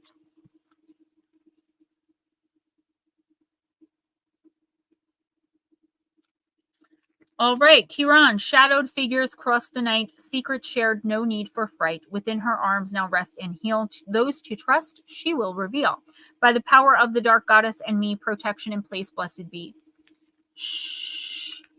You're giving away your secrets. It's all too easy to confide in someone you wish to trust, especially when you're feeling vulnerable. And Mom, if you're still listening, this card definitely relates to what I was just saying to you. Remember that appearances are usually deceptive. You would be wise to be watchful and to trust no one at this time. Nyx calls to you across the night skies to find comfort and respite from she who is the mother of all creatures. She understands that you have endured a long, dark night of the soul and wishes to take you into her confidence. This sounds exactly like what you need at this time, but be warned, for Nyx knows that you too are good at gleaning information from others to use for your own purposes. She will use all that you have revealed to her against you. So be mindful of how and who you share any particulars with. Take this opportunity to rest, regroup, and journey deep within with Nyx as your guide. Keep your cards close to your chest. Don't share your ideas with anyone at this time. You are a great listener and a natural counselor. Speak to someone you can trust. Retreat and get away from it all. Protect your work from the ambition of others. Appearances can be deceptive. So I have two messages for you here. Oh, New England Dirt Roadie. I'm so happy to see you. I love you. Prayers. Oh my God. All right. Kiran, you've waited so patiently. So before I get to NEDR, let me read this for you. It's twofold. So the first thing, I want to give you the message that came in, and then I'm going to answer your question. So first thing here, which doesn't have to do with your question really, is like, who are you talking to, girl? There is someone here that is just like literally trying to get information from you to like use against you. So this could be like at work, someone stealing your ideas. This could be someone who is friends with an abusive ex or something, and then like they're pumping you for info to give to them so they can use it against you. This is someone who, like, they are not your friend. Okay. And I feel like somewhere deep down, sub or super consciously, or maybe a little bit of both, like in your intuition, in your gut, you know that this person is shifty. They're shady. They're sus, as my son would say. Here's the thing, Kiran, particularly in the next 2 weeks, do not share any valuable information with anyone. In fact, if I were you, I wouldn't talk to anyone in the next 2 weeks unless they were like my mama. And that's only because I could trust her, right? That's normally what I do anyway. But in your particular situation, there is someone here that does not want you to succeed. There is a snake in your grass. They are smiling in your face and wishing you harm behind your back. All right. Now, number 2, about your question. This is what I was talking about when I did that video where I'm like, if you want me to look at you and tell you the truth about who you are and what you need to work on, it could be harsh and you may not like what I have to say, but it'll help. That's what I'm going to do for you. Jason, thank you. Kieran, stop being so manipulative. I don't know if you're a very attractive female. There is something about your energy that particularly lures men in and pushes women away. I know this energy very well. I've kind of mastered it, as you can see. This is about setting boundaries, not using other people to your advantage. Now, I'm not saying you're doing this now, but I definitely believe this was a part of your life for a while. There was something here where it was like, you know, this guy thinks I'm hot, or this guy thinks I have money, or for some reason, you're able to really, this is something really good about you that you can use for good. But I feel like the universe is warning you, like, don't do, like, I just told you to watch what you say to people because there's someone that wants to use something against you. Don't be that.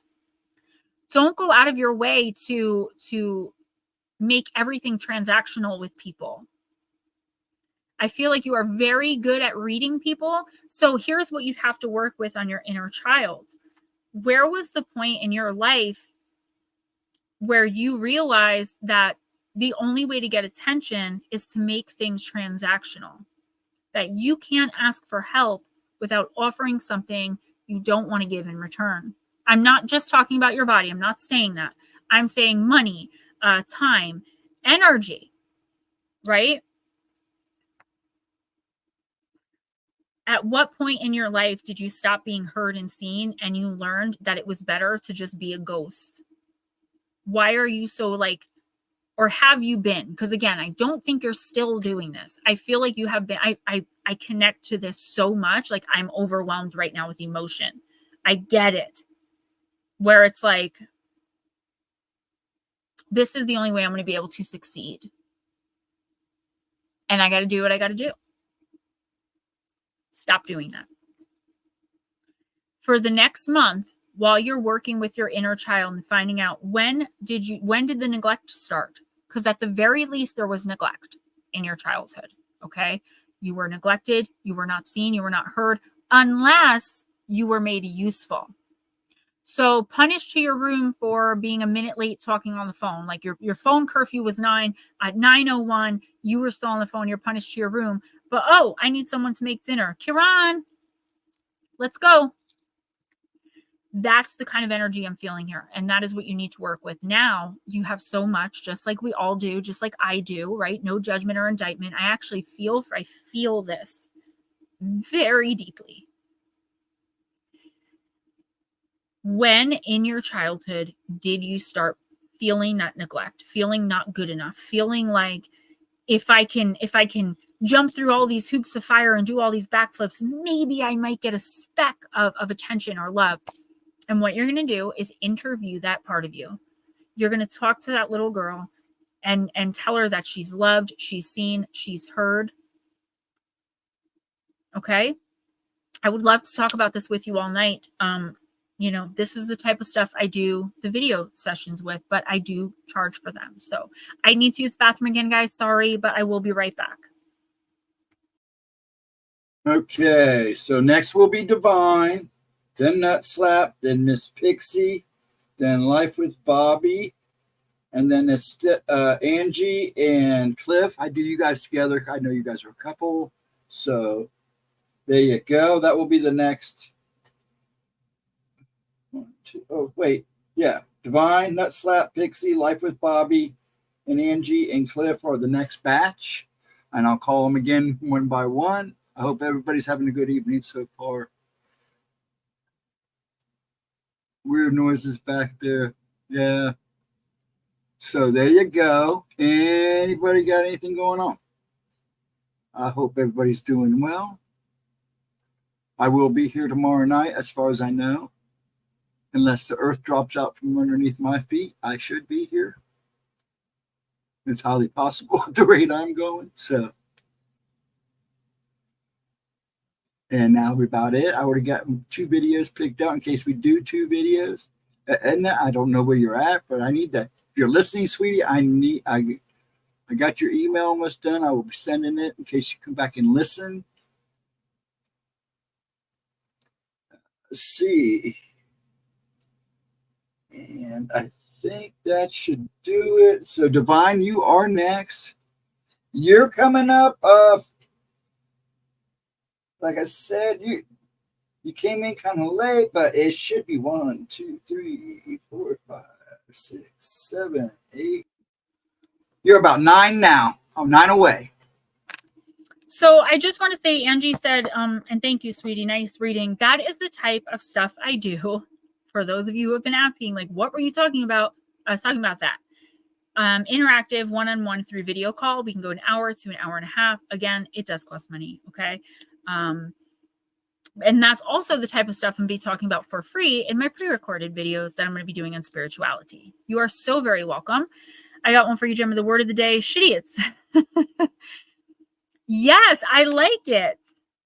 I was going to go with skunt, but skanky, see you next Tuesday. But I mean, this works just as good. Mama Cindy, you are my people for sure. No, Jules, you're just down the list a little bit more. You're after. Yeah, we actually, had like a rush. We had a Angie rush of people before you, I think, because I started at like 7:04. But Jules, if for some reason you like can't stay, I will definitely timestamp you. And did you? Okay, I have to ask this real quick. Sorry, guys. I know I'm like blah blah blah. Jules, I had a couple numbers for you. I sent your reading to a number, and whoever got it watched it. So I haven't checked my emails. I want to make sure you got it because again, I have so many numbers for you. Okay, so did you? Yeah, you actually were. I don't know. I don't think Divine and Pixie would mind if you went before them. Anyway, it's who's next?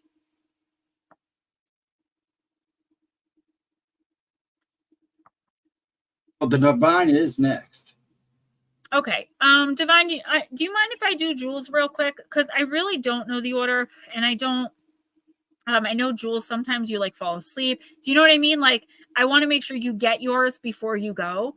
I don't know the order people came in because I'm too busy talking. So thank you, Miss Pixie. All right. So I'll read for Divine and then I'll do Jules and then I'll do Miss Pixie.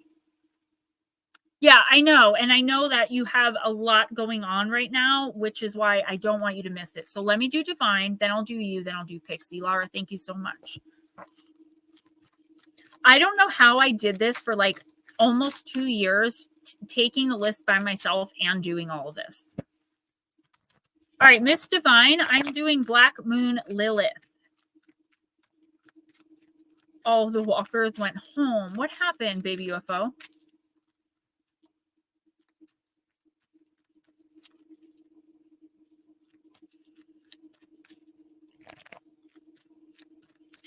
That reading for Quran, that question, I'm so glad that happened because you guys are getting a taste of what's coming on the channel. I'm not holding back anymore. And I think I did that in a good way. Like I wasn't judgmental or like indicting her, even in my relation to it. And that is definitely my goal. So I actually feel very Divine. I got you. I already pulled for you. Then we're going to do Jules. And I hope you're doing well. You got the card of dissolution, which is emotional clearing. Makes total sense. Card number 34. Divine. After the ego has burned to ashes, you are left with raw, real, and challenging emotions around whatever has occurred. This is like the feeling you have after your heart has been shattered into pieces by needing to say goodbye to someone who isn't healthy anymore in your life, or the feeling of fear around money and taking care of yourself after you've left that cushy yet miserable job in favor of pursuing your passion. Let me tell you, I pursue my passion 70 hours a week, and I am not doing well. But I'm going to put it out there that I am, because even though I'm not doing financially well, I feel like I'm doing so well in so many different ways in connection and in helping people. So I just want to put that out there. Like, you guys are incredible and I love you all so much. Like, for people I haven't met, you guys have no idea what you do for me on a weekly basis just by being here. So I need to get that out. Okay. Divine, the universe is requiring you to sit with the angst and unpredictability when you pull this card in your reading. So we have another thing that's on kind of track here with like having to feel the feelings, growing through what we're going through. Processing, purging, and working with your emotions is an extremely important part of your alchemical journey. When the dissolution card shows up in an oracle reading, it's signaling a time for you to cleanse and wash away emotions that have prevented you from shining your light into the world. Your frequency and vibration, consisting of thoughts and feelings, emanate from your physical body and create the world around you. When we release limiting emotions like fear, self-doubt, and unworthiness, our magnetism and vibratory manifestation power increase. This is the second phase in alchemy involving the element water and associated with Jupiter, the planet of spiritual growth. In this stage, there is an emotional cleansing of limitations, trauma, outdated patterns, and belief systems. This step cleanses away the ashes that were created from calcination. While this can feel uncomfortable, it is necessary for you to pull back the societal mask and reveal your true self. You are cleansing your unconscious mind, sink into the deep waters of your soul to find the answers. So, Divine, I think you are, thank you, Miss Pixie. I think, oh, Divine, I didn't see that. I'm sorry. I'd already pulled for you. It's okay. You three ladies are all going in order. I appreciate you, though, so much. Thank you. I'm on a little bit of a delay. Divine, this is an amazing card. Thank you, Jason. Because I've been reading for you for so long, and even though I don't know like specific particulars about your situation, I do know some, and I know what the energy all around you is. You are putting out so much amazing energy. You're vibrating pretty high. I mean, you've done the work. Physically, mentally, emotionally, psychically, spiritually, like you've put the work in, you put the time in. Good night, pancakes. I love you. Gentle hugs and kisses. But there's something here that you haven't faced yet. And the universe is like, it's time. And I'm going to tell you what that is. No judgments here. This is a safe space, right? I hope it is. You have not faced yet and dissolved disillusion, emotional clearing, your role in the pain you've gone through. What are the seeds you planted inadvertently? You didn't go into something saying, man, I'm really going to get screwed here and I'm going to get shattered into a million pieces. Fiddly-dee. What were the patterns of behavior in your life that led you into whatever this huge toxic grossness was? Now you've since separated from this. You've moved on. You are strong. You are powerful. I absolutely love your energy. You got your stuff together. Now it's time to start working on like the inner subconscious stuff. Your shadow work, at least for the next month or so, or as long as it takes. And you know about this, so I don't have to really explain too much, is understanding your patterns of behavior that put you in the situation, not making you responsible for how you were treated. Particularly, you were with an abuser, you were with someone who's very narcissistic, not diagnosing, just saying they had the traits, allegedly. I don't want to be sued, right? This is just understanding your role in it so that it doesn't happen again. And I feel like you haven't faced that yet because, in all honesty, who wants to face that? You know what I mean? Like, who wants to look back and be like, damn, I really fall for the scum of the earth. It's just who I am.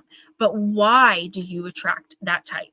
Why did you allow it to go? You know what I mean? What is missing from you? What are you needing from your team, from spirit, from your higher self, from you? Thank you for trusting me. Angie, yes, yes. And Angie, girl, I'm telling you, you got some generational curse on you, girl, because we all have it. You are my niece by blood, my sister's daughter. You've got the same curse I got, that your mama got, that Aunt Christy got, that Isabel got. I'm in the process of breaking mine. In the process, as you know. You're also in the process. You've broken away. Now you have to do the poopy work, the crappy work. And you'll get there. You'll totally get there. You're in here. And I'm not tooting my own horn, but this is a really great first step. Not because of me, because of this group. All right. You will find strong women in this group, and you will also find men who are trustworthy and honorable, you know, all together. Because we accept nothing less in here. All right, Miss Jules, I'm just thinking of decks. It can be done. It can be broken. You're going to see me in 8 years and you're going to see, like, damn, my Aunt Gemma really did break this. And you're definitely going to see it because you're going to be at my spiritual retreat working for me, because I do believe you have a ton of untapped ability that you probably can't even imagine, like, opening up to right now, which totally understandable. But I believe I could put you to work. Jules, I'm going to use your favorite deck, the Oracle of the Divine Circuits. You guys are amazing. Thank you.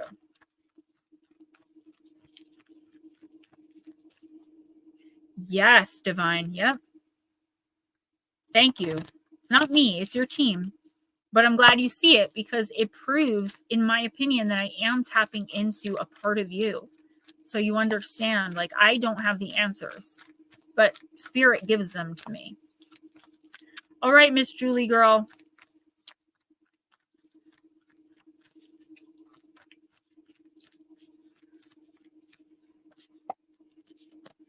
Woo! You got Voice of an Angel. I love this card. Can I say it is just beautiful? Smoochie, where are you? My oldest son got me smoking this new vape. It's flavored. It tastes so good. It's like iced grape, but it's actually called Effing Fab. And it's like, may the force be with you. Ew, what is that? Okay. All right. Card number 13. Didn't post your email. What happened? Did you email me and I didn't get back to you? Because I didn't see. I didn't check emails this week, actually. I'll do it on Sunday. Divine Empathic, thank you so much for that donation. I love it. Thank you from the bottom of my heart. I know times are really hard right now, and I know you're a single mom. So, I mean, it just means so much to me. All right, Miss Jules. You have something to say. There is a unique voice within you that wants to be expressed creatively in the world, whether it is a conversation you need to have, a truth stated, a song to be sung, or a book to be written. Honor your voice. Know that it is inspired and can help not only your own spiritual growth, but support others on their path too. And I actually think, Jules, that we've talked about this, I don't know at length, but like we've discussed this with you somehow leading others into their journey. If you do not allow inspiration to flow, you will feel blocked, as though something that needs to happen naturally is not happening. It is an uncomfortable sensation that can lead to feelings of depression, self-doubt, lack of confidence, and eventually wear away at your self-esteem. Sometimes we unintentionally hold ourselves back from expressing the inspirations, ideas, and imaginations we feel because we're afraid. We're afraid that we're making it up, that we'll be judged, or fail to deliver a worthy expression of the idea. Maybe we think someone else will do it better anyway, or we simply don't choose to value our inspiration enough to make it a priority in our lives and don't set aside time and devote energy to it to bring it to life. Yeah, ice grape and ice watermelon are like, this one obviously has something to do with Star Wars because it says, may the pulse be with you. But it was $20 and it's going to probably last me all month. And I still have the little ones. When the oracle of the voice of an angel appears, Jules, you are being given 2 pieces of guidance. Firstly, your idea, intuition, or imagination is not off base, but spot on for your own unique life journey. You are tapping into pure inspiration, and the divine muse of creativity is blessing you. If you feel blocked or uncertain about how to direct your creativity, the universe is letting you know that you are being sent a muse, the inspiration you need to find your own true voice. Melissa Nicole, of course, baby girl, of course. Secondly, Jared, what are we eating? Jason, sorry. Secondly, you are being asked to have trust, courage, and confidence in yourself and to follow through on the gift of an idea that has been given to you. This is not a time to keep yourself quiet, to play it safe, to hold yourself back, or to allow others to step up and speak for you. It is your time, Jules, to speak. I don't know where Ghost Dragons went. Your truth, to express yourself and to have confidence in your own ideas and inspirations and in your own voice. This oracle also confirms that the time has come, or very soon will, for these ideas to transform into, that's not the right card, into a physical reality. They will require action in the physical world, and therefore you will attract opportunities to bring what started as a wonderful idea into material reality. He's like my evil mind twin. If I were a guy, I'd probably be nut slapped. So that's why he has a wrench. I can give you one, Jared. Don't worry. Jules, if you want to manifest something and have already been working to that end, voice of an angel confirms that this is going to happen. You will sing your own soul song in whatever way feels true to you. So, Julie girl, okay.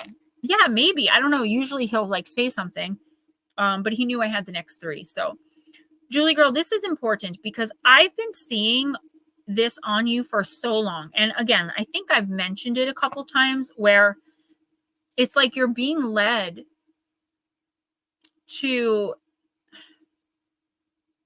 lead, right? There's something inside of you. I feel like you're getting downloads, you're getting the messages, but the problem is you're not believing. So one of the things I do as a seer and as an oracle when I'm working without the cards is I will ask questions to the energy in front of me.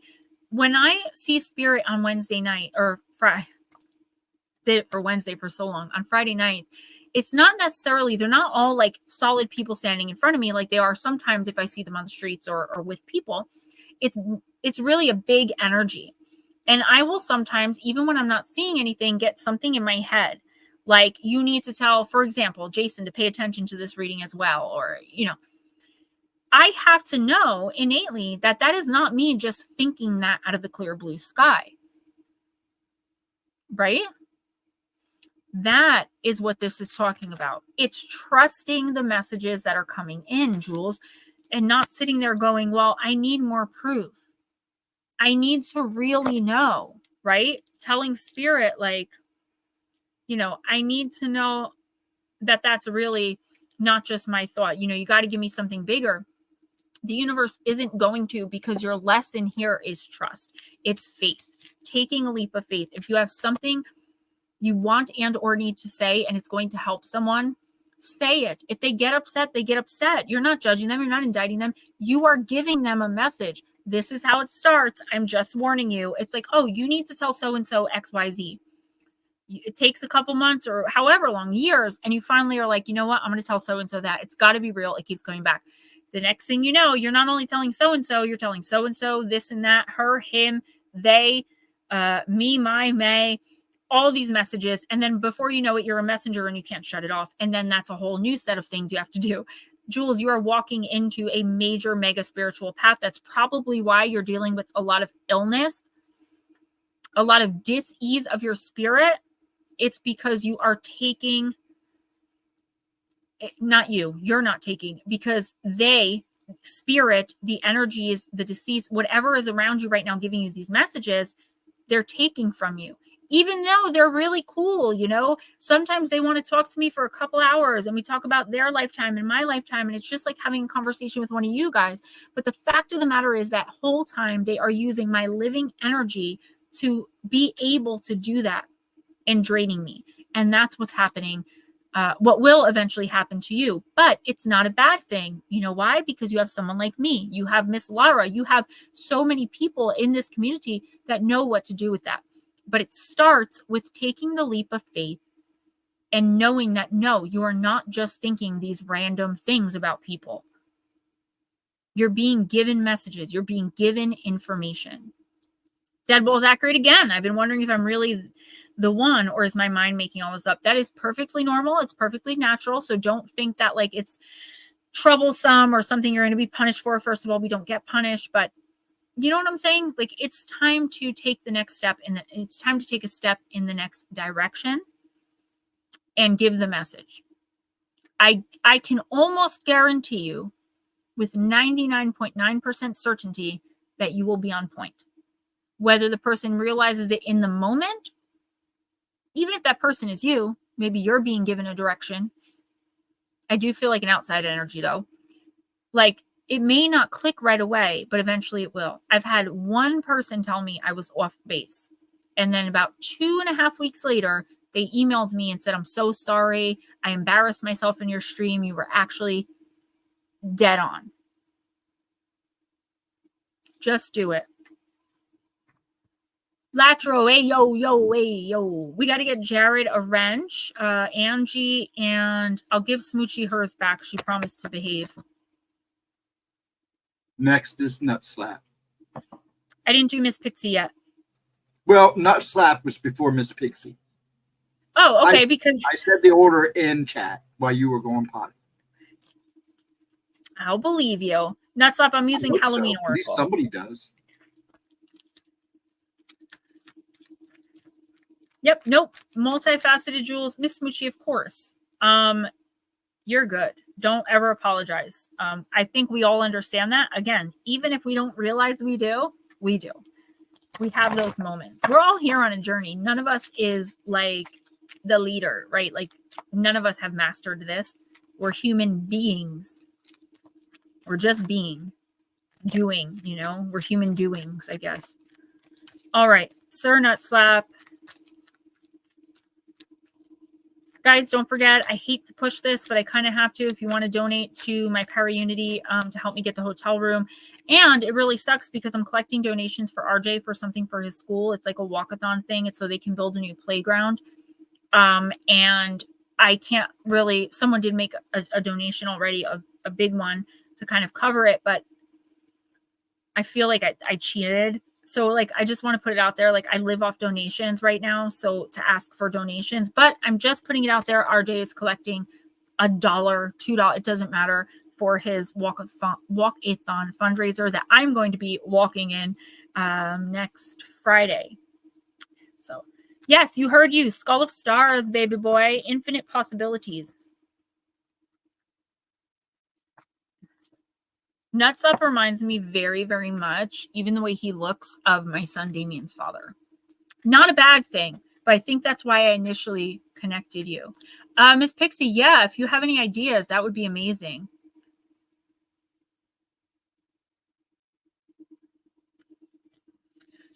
All right, Sir Slap, why think so small when galaxies spin within? Realize that you are made of the stuff of stars and infinite possibilities begin. This skull brings us back to the fact that we are all made of the stuff of stars, yet many of us, we think so small. We are each born with a blank canvas to paint upon, and we are indeed an open sky of possibilities. It is easy to feel small in a world that's so busy and personal and seemingly self-absorbed. We can at times feel lost and unclear about our direction and lose sight of our place in the cosmos. The Skull of Stars reminds us that we are only limited by our own imaginations and our own boundaries towards ourselves. If we can dream it, it definitely is possible. This card indicates that you need to think bigger and more broadly about your future and what you would like to achieve. Perhaps there are some false beliefs often told that no longer serve you as you grow and change. Sometimes these beliefs may not even be yours. They may have been imparted to you by your parents or the wider community, yet feel rather incongruent to who you are today. You need to endeavor with all of your heart and soul to live the life you want and honor your own wishes and your own truth. Oh, yeah. Yep. I think I told you that. You sent me a picture of you reading one of my books, book 2, Encounters with Evil. I'll never forget it because I saw you and I had to look away for a second. You look just like him. I mean, just like him.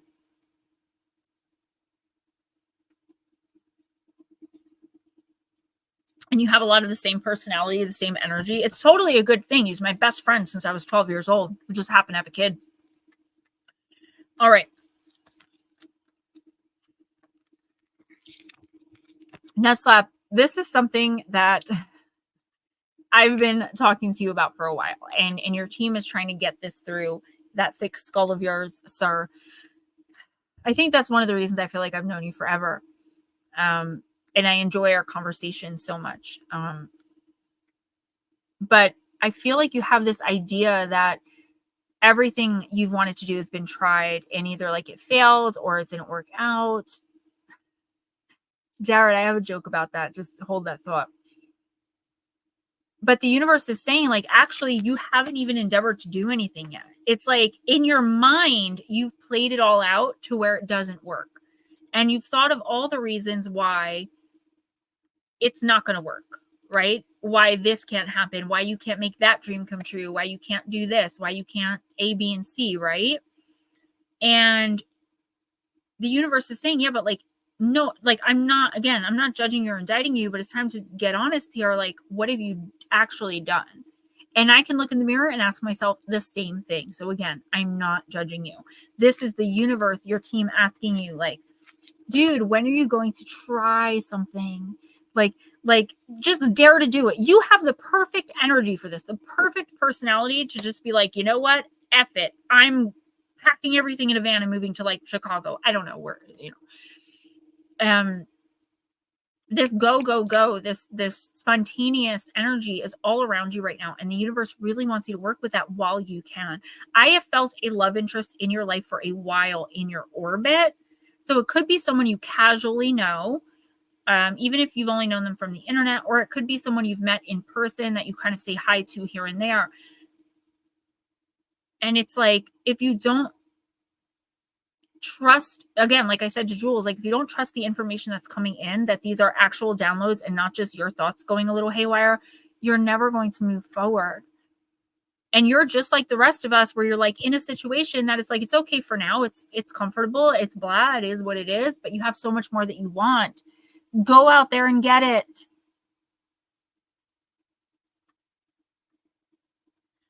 Okay, so the joke, Jared Crazy Indian, and when I was younger, I thought this was hilarious. It's probably not even funny, but Mitch Hedberg was saying someone asked him, do you want to see a picture of me when I was younger?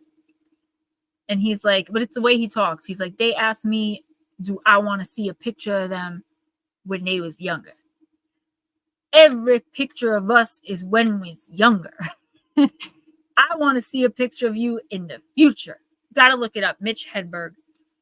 He's hilarious. Multifaceted Jules, thank you so much. And again, thank you for becoming a patron. That was huge. That was huge. Thank you.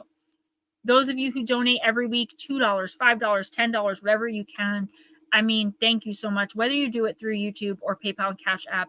The YouTube, I get the month, like if you donate today, I'll get it in October 21st pay. I'll get half. But it's still half, right? It's still better than nothing. Whereas PayPal and Cash App, I'll get it right now, today, 100%. So you guys have helped me so much through this really rough time in my life. And I feel like I am moving forward and I'm growing and changing. And there is so much more on the horizon for me. I just haven't reached that point yet. Yeah, he passed suddenly 2 years ago in January now. You're welcome. Was that a he's dead? Thanks, Gemma. Or was that a oh, he's dead? Thanks, Gemma. My best buddy, yeah. You ready? Pixie.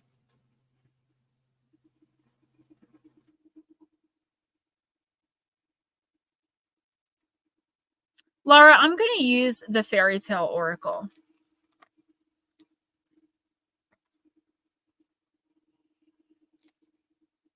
I should have brought my chocolate covered strawberries upstairs. Okay, just making sure. Jules, what happened? I didn't see.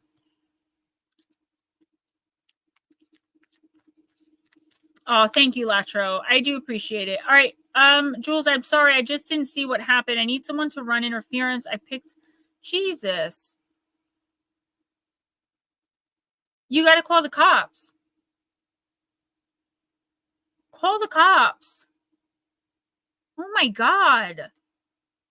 But this is okay. So guys, real quick, before I read for Pixie, this is a perfect example of what happens to people like us. All of us have this ability to attract the lost.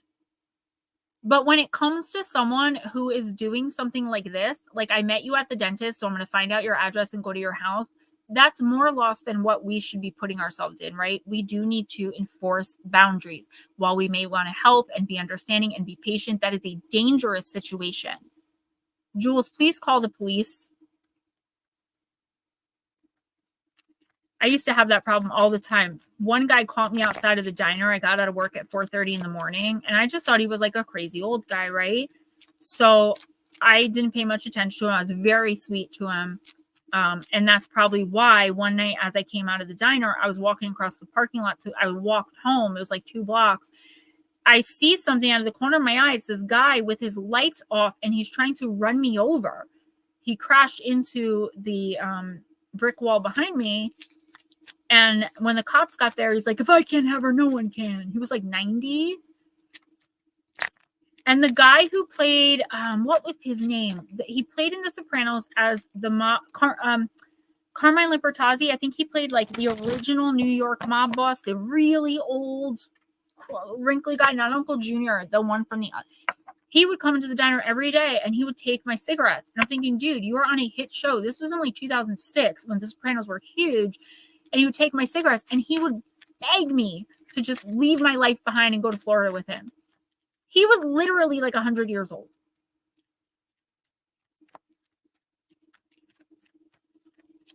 I saw AJ from The Sopranos get jumps in Ridgewood one time. Ridgewood of all places.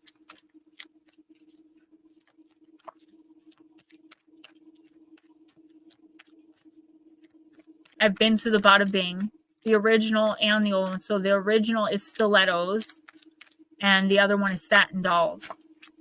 Those are the name of the actual club of what they use for the Bada Bing in The Sopranos. I don't know why I'm on this Sopranos tangent, but there it is.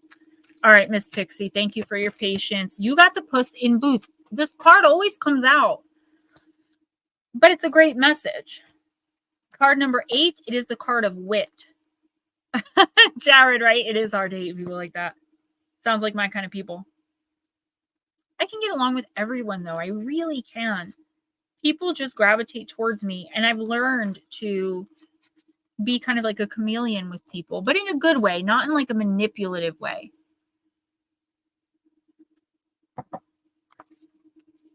Miss Pixie, this is a famous tale of seemingly insignificant friendships and gifts bringing us great blessings. For Puss is the only inheritance our young hero receives from his father, while his brothers seem to receive so much more. But in truth, this inheritance is everything his brothers received and so much more. For this cat is determined to use his considerable intelligence and charm to raise the boy up to the status of a prince, literally a rags to riches story. And all the boy must do is as the animal tells him. In many ways, this tale is morally ambiguous. Puss lies, and he tricks and deceives and flatters his way upwards. However, he also saves the life of his quote-unquote master so many times. And so to me, this tale suggests a deeper relationships, and that this clever cat who wears boots and speaks and thinks faster than anyone else is truly this boy's guide. Be nice. Everything the boy gains is due to the cat, and the tale never suggests there is any reparation to be made for the use of wit rather than work in the gaining of status, esteem, and treasure. I really do resonate with this message. Jared, heck yeah. So if you've received this card, Miss Pixie, please look around you for the blessings you have been given. They may seem extraordinarily humble. Who inherits a cat? You inherited a cat, didn't you? For a little while, at least, you sure did. But what if the cat is the wisest and most clever being of all? The tale also suggests that we respect the wisdom of the natural world, which has no compunction about using wit, camouflage, and hunting skills to live and prosper. Nature doesn't judge the hunter or say the butterfly is deceitful because it resembles a flower and thus is protected. Puss is a great diplomat. He's a wily lifesaver, a creature of two worlds whose charm is put to immense use and whose loyalty is unquestionable. And if this card has come to you in the very simplest of terms, it is time to use some cunning, some true genius, and to have your wits about you and see opportunities out rather than waiting for them to come to you. Miss Pixie, this is perfect. He is yours. Oh my gosh, I love it. This card is perfect for you because we're talking about advancement in some area, possibly even if it's not YouTube, possibly like the paranormal area, using your gifts. You have spent how many years honing these gifts to be able to put them out there and use them? I feel like for you specifically, you need to use your voice more. It's not even about like wit or cunning, because I feel like the opportunities are there. People are interested in you. People like you a lot. People are attracted to your energy and your spirit because you vibrate so high. Right? Your frequency is big, but you have to know that about you. There's nothing wrong with speaking positively of yourself, right? You're not going to put on a job resume, well, I suck at XYZ and I'm a terrible person, even if that were true, which it definitely isn't, but I'm just saying, you're going to put your best qualities forward on the application. So if you're going to do it on paper, why not put that out there to people? You know, I always say to you guys, like, yeah, I'm a badass. Like, I love what I do. And then when I'm like around the other moms, I'm always really quiet. Like, I was at a birthday party last week, and this kind of features into what we're talking about. And the one mom was like, Gemma, come here. And I knew she was going to tell me that something was going on in her house. And I was so shy about it. I was like, oh, I don't know. Like, because I don't have that confidence yet. But I feel like, Miss Pixie, if you would just, you know what I mean? Say F it and throw caution to the wind and be like, here I am. This is what I can do. This is what I'm offering. And this is what I want in return. The right people are going to attract to that energy. But the longer you sit there not saying anything or barely saying anything at all and being shy and like unsure of yourself, because it looks better to be like, oh, I don't know, than to be like, F yeah, like I know what I'm doing and I charge this much. And not that, you know what I mean?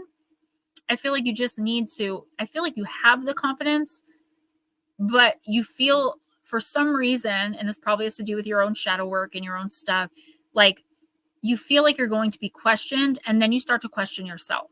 For example, I lived in a situation that was very emotionally and mentally abusive.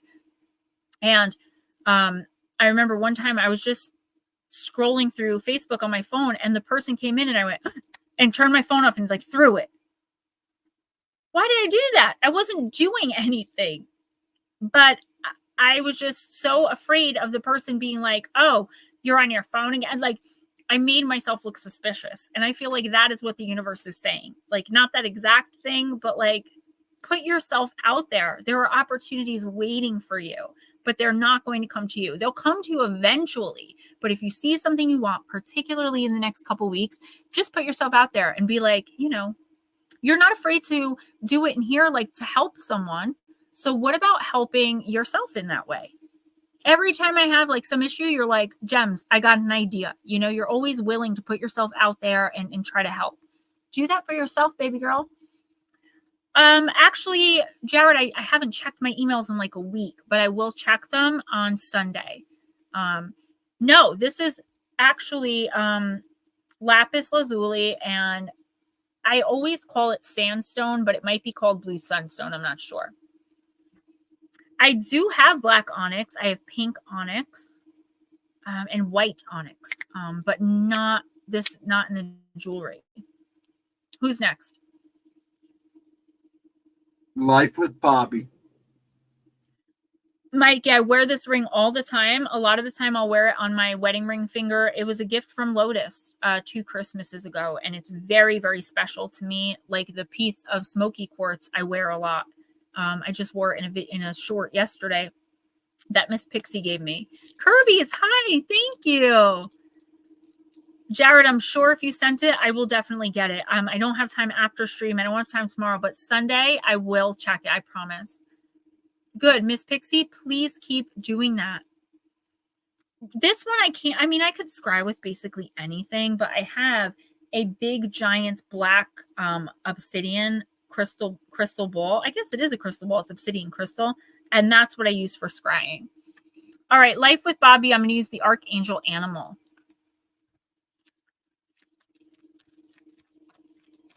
Yeah, Paranormal Pixie, don't be afraid to promote yourself, particularly in the next couple weeks. I think some really great opportunities are going to come in for you.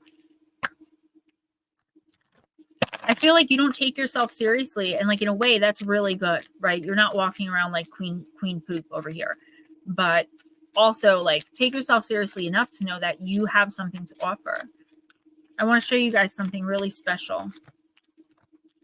I was going to wear it and then I forgot because I didn't put it with my other jewelry because it is very special to me. So this came anonymously in the mail.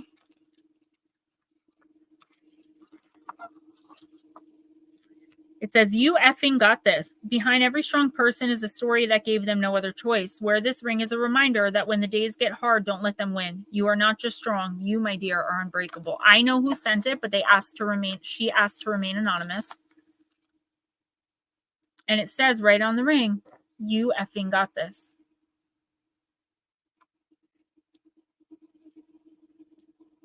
I want her to see I'm wearing it.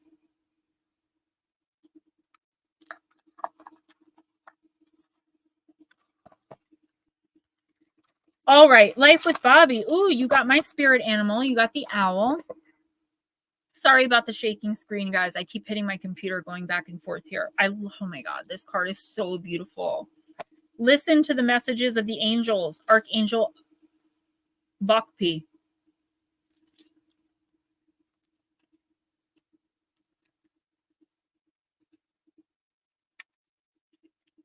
All right. Yeah, it was beautiful. There was a lot of really beautiful stuff in there, but this ring really like kind of took my breath away because it was exactly what I needed in that moment that day. Thank you, Kirby's. I think I have man hands. That's why I wear pretty jewelry and nails. All right. Life with Bobby. What did I miss? Hold on one sec. I think I skipped a page. Okay, no, I didn't. This is the card of the wise teacher, and you are being advised to use your knowledge very carefully. You're not just imparting information. When you communicate, the energy in your aura is raising the frequency of those you speak to and helping to enlighten them. This is a sacred mission. Start to notice how people are drawn to you and choose your words judiciously because you have more impact than you realize. Be aware that you are clearing and cleansing the energy around you. This means that you need to take extra care of yourself and you need to get more rest. Give yourself time to absorb the messages of the angels. So you are, once again, like we've talked about this tonight, another person that's getting these messages, right? That's like, is this me? Is spirit talking to me in my head, or am I just having out there thoughts? Like, I'm just using Megan as a name. Call Megan. Suddenly, randomly, you got to call Megan. And you're thinking, if I call her, that's going to be weird because I haven't spoken to her in 6 months. Is that me thinking it, or is that spirit telling me I need to do something? That is what you're dealing with here. And the universe is saying, you know what? Don't take action in the next week or two. Get some rest. Really think about it. Let the messages come in. Perhaps write them down. I also see someone, I don't know if they're technically coming to you for advice, Bobby, but I feel like they're listening closely to what you have to say. So the universe wants you to be careful. Take that personally, right? Be responsible with your words in the next couple of weeks, because someone that looks up to you, admires you, or who you really don't know, but who's going to overhear you and like really learn something, it's up to you which way they go, because they're going to take that advice whether you give it on purpose or not. So next is Angie, Cliff, and then Jason. So Jason, you're coming up. You said, wow, in big letters. You have a channel? Did I subscribe yet? Angie, I'm going to use the Vampire Oracle. Yeah, I think that you just need to rest and realign. Because I do feel like you're getting a lot of messages, and that could be really overwhelming. It could also physically like hurt you, like cause you dis-ease, right? A lot of physical disease equals spiritual dis-ease. I say it all the time. Take time for your wellness, Bobby, or you will be forced to take time for your illness. All right, Angie girl, I'm using one of my favorite decks, the Vampire Oracle.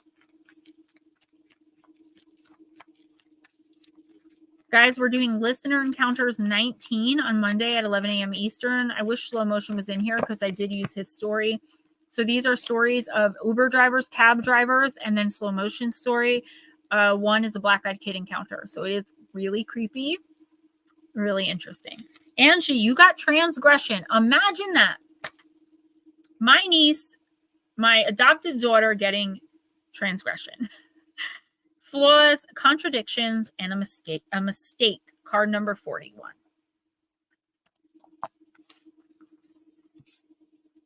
Good. Jason, that's amazing. You know, I started my channel thinking that the spare bedroom was going to be my office. My husband kept promising to clean it out. He's got like he stores things in it. I call it junk, but it probably has meaning to him.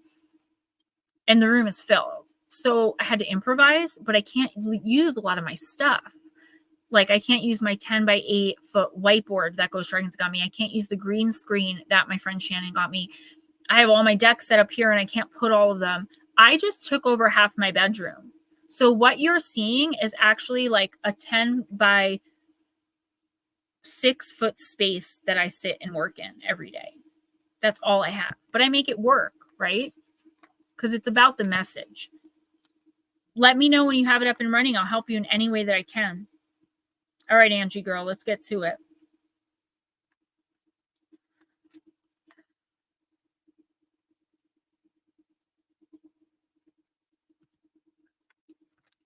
Angelique, there are many in this world, vampire and human, fairy and otherworldly creature, who seem to delight in the faults of others, using them as a way of proving their own worth. See, they point out, you are worse than I.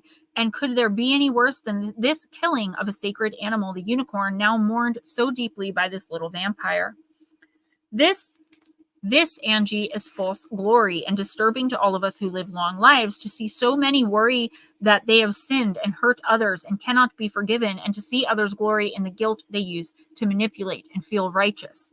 This card is perfect for you, baby girl. I hope you're listening. The most perfected souls upon this planet have all created moments in their lives when they have gone against their own values and their own hearts, their own souls, and they've transgressed. They have hurt themselves and they've hurt others. And so when you see this card and wonder what it is you have done wrong, know that this is it. It's incorrect of you to assume that your faults and flaws, your poor decisions, and yes, the mistakes you have made are so much more ghastly than everyone else's. There is no one amongst any of us who has not done something wrong. And it's good that we vampires and you humans can feel remorse and take the steps to correct ourselves and do better. But what we witness from here is that you are being told, Angie, and you are being told this again and again by either an abusive other or your own abusive part of yourself, that you are guilty, you are wrong, you can and never will be, you cannot and never will be forgiven.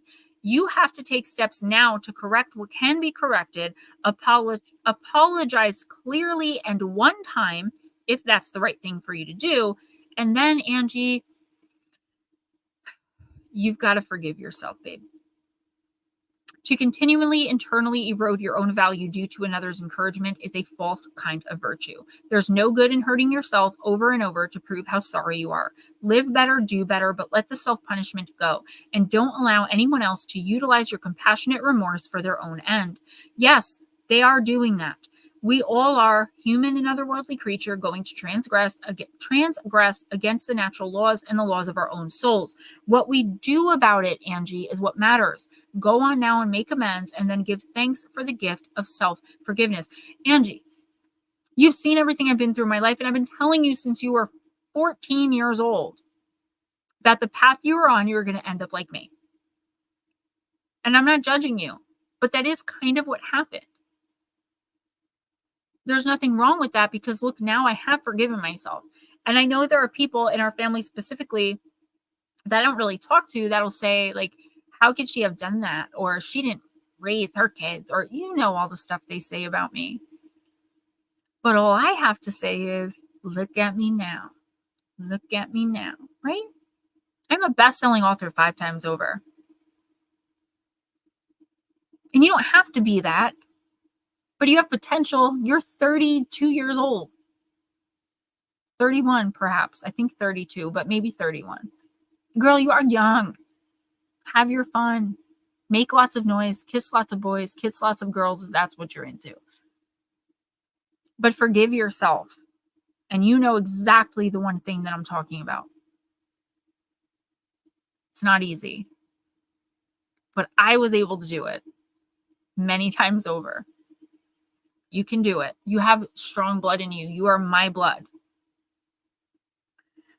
The curse of this card is crowding out your inner voice, continuing down a path that you know is against the truth of your soul, and breaking universal laws. Thank you, Mike. I saw your comment, actually. In working with this card, Angie, you have to make amends, take stock, assess, and redirect, and come back into harmony with the voice of your soul. You're off track right now.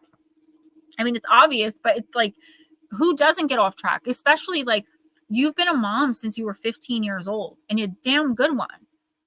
You didn't have that teenage life. I didn't either. I've been a mom since I was 16. Right? So you're kind of exploring, I think, that teenage part of yourself right now, that shadow part. And that's all right. But if you never forgive yourself for mistakes you've made, or if you constantly worry that one, and I know this feeling, you're going to look bad for forgiving yourself. You're going to look like you don't care when really you care enough that you did the work. And now you can hold your head high and be like, I did the best I could with what I had. Right? Thank you, Kirby's. Yeah, I actually have some. Angie, stop letting people, one person in particular who abused you in the past, control what you're doing in the future. Telling you you're nothing, you're no good, you'll never make it. Why are you acting as if that's true? You're still letting him puppeteer you, or them, and it could be a her, I don't know. All right, I love you and I'm here for you. I'm going to message you on Monday or Sunday, I'm sorry. When I check my emails, I'm going to give you my number again. Jared, thank you so much for coming in. I appreciate you. Remind me about your wrench next week. I just didn't get on YouTube yet, but I thank you so much. You're amazing. Mike, you are so sweet. Like I told my niece, there are honorable men in here. Ron Forrest Jr. Ron Forrest Jr. wants to know, Jason, if BMR is your uncle. I think you're next, but I'm not 100% sure. And Stephen left without saying anything again. I thought Cliff was next. That's why I don't know. Yeah, Cliff was next. Are you okay? I put them together. I put them together because they're a couple, right? Yeah. Are you okay? Yeah, I'm fine. Because usually when you leave, you like type something or you'll say, I'll be right back. Yeah. I know you don't want to interrupt me. I just want to make sure you're all right. Yeah, Jason, that's what Ron was asking. It's so strange because I went on that show and I met, what's her name? Diva. I met her and she was really sweet. And like during the stream, she told me to contact her so that I can do like an interview on her show. She never contacted me back. And then she started doing live tarot. I mean, I'm just going to put it out there. That was wrong of her to do. Like, I don't offer people opportunities. I mean, it could very well have been oversight. She's probably super busy. I don't dislike her. I'm just saying, like, she's a psychic and a remote viewer who doesn't believe in reincarnation. To each his own. Yeah. Jared, have a great night. Yes, Jason, that was the question. And why? So we can milk them? I'm going to read for Cliff. Crispy with ketchup. Choices. The Kelowna card. All right, Cliff. Oh, okay. So Jason says Bigfoot Michigan Rob is not my uncle. I just started one day calling him Bigfoot Michigan Uncle Rob and it's stuck. That's cute.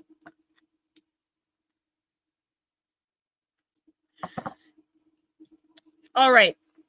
Jason, this is you. The card of choices, card number 46. Now I have that song in my head. Make lots of noise. Kiss lots of boys and kiss lots of girls. If that's something you're into. All right.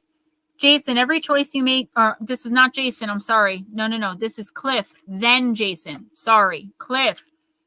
Every choice you make has a consequence. Even your thoughts are like magnets, drawing experiences to you for the good, for the bad. Cliff, do you know the story of a winged immortal in the House of Night who had to choose between the dark and the light? Do you know what he chose? Right now, you are faced with such a choice. All you need to do is ask, is this for my highest good? The choice you will make will be an important step in your life. Remember, even not deciding is a choice. That is a great point. So, Cliff, here's the thing. I say this a lot. When you don't make a decision, right? So like, this is just the stupidest example I could think of. You are given a choice between chocolate cupcakes and vanilla cupcakes, right? And you love chocolate cupcakes, but you're looking and you're like, I might want to try the vanilla. I'm not really sure. By the time you make your decision, there's only chocolate left. You have no chance to try the vanilla now. The decision has now been made for you. You can either have chocolate or nothing at all, right? If you sit on a decision, procrastinators meaning postponed indefinitely, the universe eventually is going to be like, okay, he didn't learn this lesson yet. Let's put him through hell again. the same hell, the same thing over and over. So for me, it used to be like abusive relationships. No matter what I did, the guy was like same guy, different face, same energy, different face, right? That's like this with you. There's something here that like you or someone that you like walk away from and then you go back and then you walk away from and then you go back. And the universe is saying what is for your highest good, not what feels right in your heart, not what, no, NEDR, I did not get to you yet, sweetheart, but I'm glad you're okay. Not what feels right in your heart, because the heart is the biggest deceiver because it goes on love. Not what you thought of in your mind, because your mind is going to try to rationalize everything. This is what does your instinct and intuition tell you, and are you listening to it? For example, an abusive relationship. I know you're with my niece. I'm just using this as an example. So do you leave? This person is hitting you and, you know, completely and totally abusing you in every possible way, for example. You know that you cannot stay with this person. It's not going to work out. Every time they say they're going to change, they change for a day or two. Like it's not going to work. So what are you doing staying in it? The longer you stay in it and you don't make that better choice for yourself, for your highest good, the more the universe is going to be like, okay, he's got to go through another abusive relationship now because he has to prove that he learned the lesson. Whatever this is, please stop procrastinating on it before you end up in so much pain. If you know something's wrong, stop doing it. If you know something's right, move into it immediately. No time to waste within the next 2 weeks. I never met any real ones, but I have been doing a lot of research on them. Vampires usually, I can imagine their breath doesn't smell very good. Who's next? Okay, Jason. now Right. Jason. Said it like 40 times, yes. It's All okay. right. Jason, I'm going to use the shaman's dream. Ron, I know you probably said this before. Where are you at? In Maine?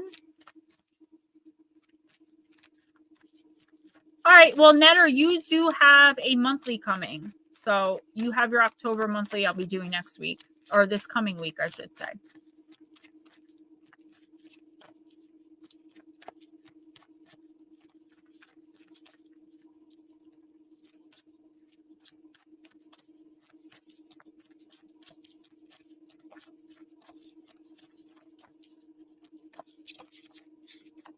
Playing cards to use, he called the windows. I don't understand what's happening. Mike, I don't get it. Do you mean that he read with cards, with playing cards?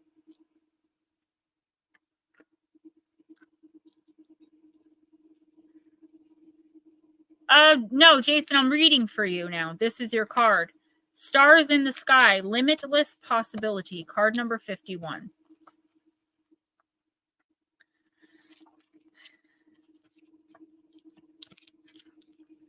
Jason, limitless possibility, embracing opportunity. When you look up into the velvety dark blanket of the night sky covering the vast expanse of space, can you count all the stars twinkling above? Can you imagine that you are only glimpsing a teeny sliver of what is actually there? This is the domain of limitless possibility, of the never-ending sea of potential that you yourself are made of and have now at your disposal. Your life right now is alive with possibility and needs your clear focus to hone in on what avenue of exploration most calls to you. It's time to choose and not be distracted by the sheer magnitude of what may be. Be here now. Jason, gather your thoughts and your most cherished dreams. Focus on the brightest star in your never-ending sky and take small steps, small movements toward calling this glittering potential into reality. If you can imagine this and hold that vision, you will summon all the celestial helpers and guides to aid you in bringing it into fruition. Keep your focus on the essence of potential rather than the form of it. The universe has its own ideas of how best to serve you, and all of us at the same time. Trust this as fact rather than theory, and you ought not act surprised when your dreams come true, for they surely will, exactly how you need them to. I'm going to read this for Jason, and I want to show you something really fast. Yeah, that is actually quite a talent to have. There's a guy called Minnow Pond Tarot. Minnow Pond Tarot, 3 words. I live by his messages because I can't read for myself. So I go to, I think his name is Chris. He doesn't do like personals, but you want to talk about on point with tarot?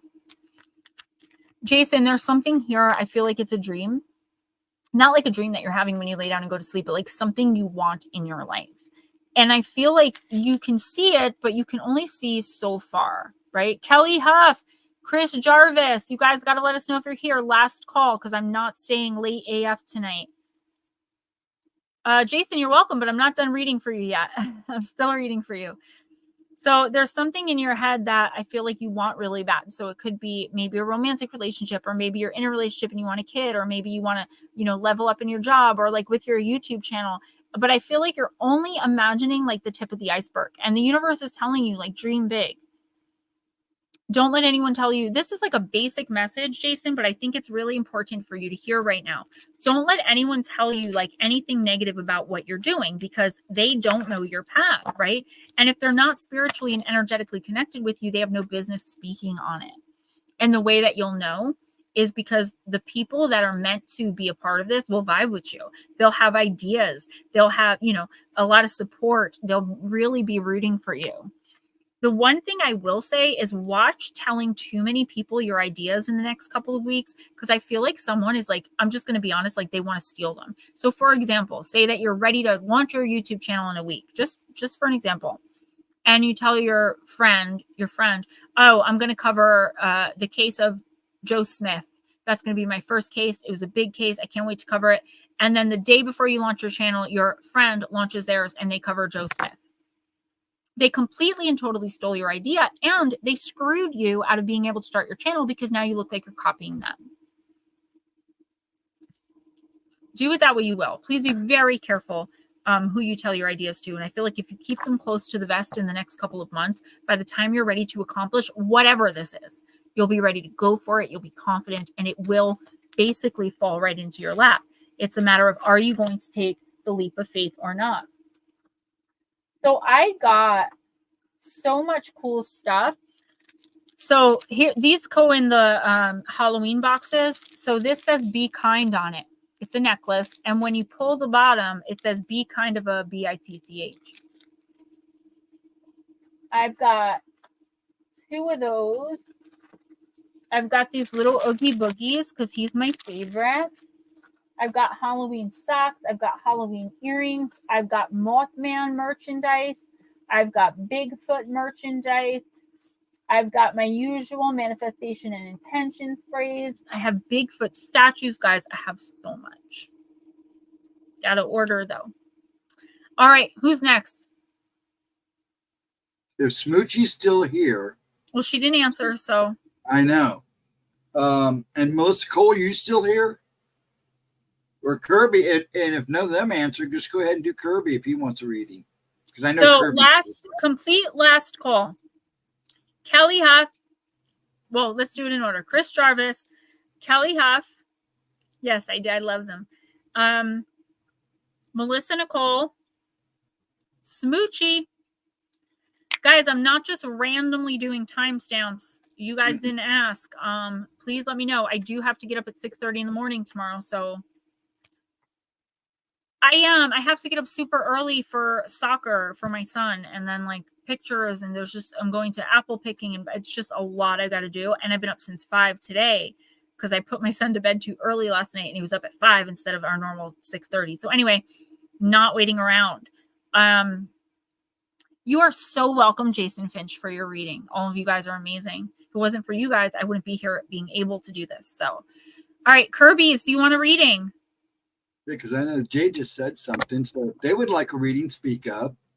Okay, I can't see it. And you'll be done. I'm on a tiny bit of a delay. Well, Mike J didn't want one either? No, Mike J did not want a reading. Okay. I know. I've been in bed or watching shows because he's still not feeling the best. Yeah, no, him. I know I appreciate him popping in, hitting the like. I've been wanting to take my little guy apple picking like since the dawn of time. He was born in 2018, right? But I don't drive, so I'm kind of dependent on other people. So I'm going with some of the other moms. So first grade moms going apple picking. I may even rock a wig. I'm telling you, these ladies are so incredibly sweet. There are some of them I get a mean girl vibe from, but I just stay away from those ones. And it's funny because there's 2 of them, and all the other moms have warned me about these 2. I didn't even have to say anything, but I'm still very shy around them because I've been conditioned to think that I'm a weirdo. I'm a freak. Nobody's going to accept me. And they actually think I'm really cool. Like they've bought readings from me and they're really amazing ladies. Yeah, of course that's okay. I love when people come in like they don't get a reading, but like that just shows like the vibe, you know, come in and chill. Ron, you the best. Thank you for my almost daily texts of have a great day. I love it. I appreciate it, even if I don't answer. So I'm sorry. I did not see Kirby's come in because I'm on a delay. Did Kirby say they wanted a reading or they didn't answer? No, I just saw them come in. Sometimes they get a reading, sometimes they don't. But so Kirby's, if you're here, just answer so I can do your reading. Otherwise, who's after Kirby's? No, nobody. You can just go ahead and do timestamps. Who are my timestamps? KC, you gonna do one for Lotus? I know KC and Lotus. And that's it. Oh, okay, cool. Yeah, Mike J, I hope it is. You guys created that vibe. Guys, I gotta say it. Please go and watch the shorts. Even if they don't make sense to you, leave a comment. Give it a like. It really does push it out. I've gotten up to 40,000 views, I say, on those shorts. So that is pretty amazing. Melissa Nicole, you are lucky because I was just about to shut it down. I'm going to use Fairy Forest. No, not at all. I keep my phone. This is probably good for all of you guys to know. I keep my phone on Do Not Disturb. That way you guys can text me whenever you want and it never bugs me. Ghost Dragons gets through my parents and my kids school. That's it. Oh, and the other moms, because they always invite us places and I don't want to miss their calls. But yeah, as much as you can. I remember there's Ron, you, and Alexander and Ghost Dragons. There are a few people that comment on like everything. And someone was like, God, stop commenting. I was like, excuse me. I actually asked them to comment because if you knew anything about YouTube, you would know that that makes a huge difference when people comment. You're so welcome, Melissa. No worries. You know I got you. I was thinking of timestamping you actually because I'm worried about you. Sometimes it's very hard to bite my tongue on Facebook. I'm just going to let you know. No, don't be sorry. You didn't cause it. You did not cause it, Jules. I'm just glad you got it taken care of. That's creepy.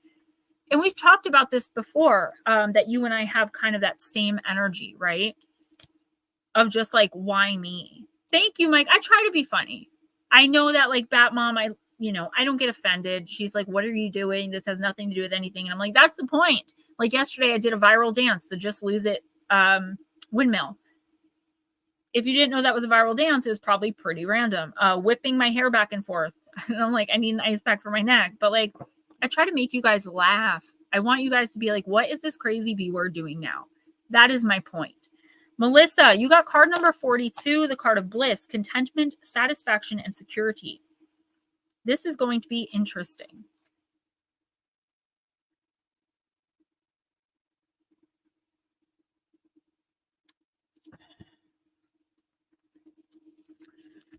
Melissa, you are contented, relaxed, and serene. This is no time of complacency, but of true abiding happiness, loving relationships, supportive friendships, meaningful work, and flowing joy. You are secure, safe, and well, and this bliss has mature, healthy roots and branches. It will endure. Your questions and searching, your pain and crisis, they are in the past. I don't feel like, obviously, this is already happening. No, Jules, no. Please don't. The collective, the world won't be the same. Think of it as an actual light in the dark for someone who's lost. What would happen if we all dimmed? You know? And some people might think it's not our job to save others, but I think it is. I think us specifically. Melissa, this is not an energy of anything going on right now, but I do see it in your near future, and I'll explain after I read. It's now time to be of service in the name of love, to send out love and contentment, to be a living embodiment of the beauty that life can be. You may fear some will be jealous or envious, and so you have been quiet about your joy. But if you share with a loving, secure, and sound heart and send love out into the wider world, your contentment can only be maintained and deepened. This is not to say there will never be challenges. They'll come, but so again will bliss, so embrace it. This is talking about getting out of the dark night of the soul, right? I love you too, sweetie. This is your dark night of the soul. And I feel like this is one of your darkest, right? And you are in and out of times of like contentment and then bliss and then content. And that is not a good place to be in, right? Because it is such a like fall from grace. It is such a disappointment when we're let down. And what this card is saying is You can experience bliss. You can experience contentment.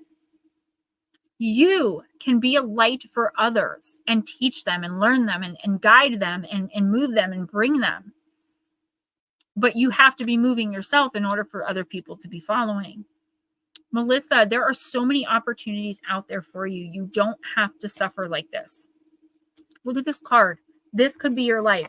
And all you have to do, I'm making it sound super easy. Understand that I'm doing that on purpose.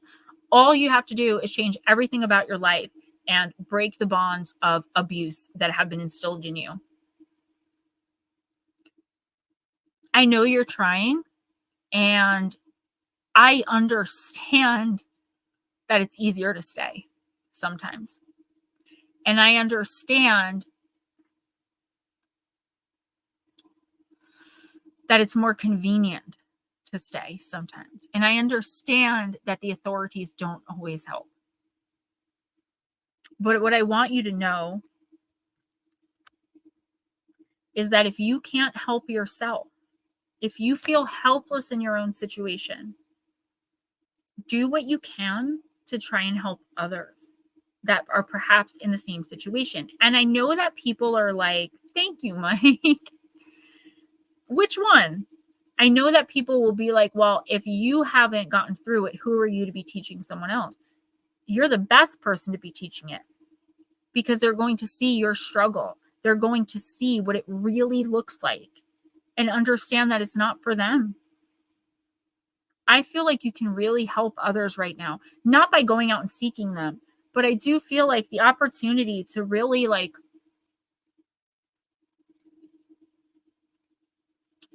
prevent this for someone else is coming in somehow. And I feel like that is going to be your bliss. And honestly, watching them either move away from it, break away from it, or decide to not get into it in the first place, that's going to be so inspiring for you. So as you teach them, they inspire you. And that is what is going to move you. I feel like that is your point right now. But I will tell you, I also see death for you if you don't get out. Not tomorrow, but eventually it will come. And I don't need to be a seer or an oracle to see that. I've been there. I've lived it. Been put within an inch of my life in comas for days. You have the ability right now to change someone else's life in a very huge way by doing something very small. I don't know what it is. I don't know who it is. It's coming in the next couple of weeks. Just look out for it. Yeah, I'm going to redo that because I don't like the way I did. I felt weird because the dance, you actually go like this and like pop your knee out. And I felt like it looked like I was smelling my underarm. So I didn't want to do it. So I just put my arms out straight, but that looked even weirder. So I'm going to do that again. I can't do it with my wig, obviously. So if I strap it on, I can. But I love you too, Melissa, and I'm here for you.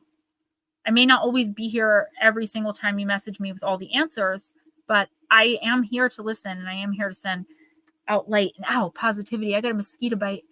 All right. Are we done? I can do timestamps now? Yeah. Well, can you do Ashley? Yeah, of course. Of course. She lost power. They're in storms. She has no power. All right. Let me do KC and Lotus, and I'll do Ashley last.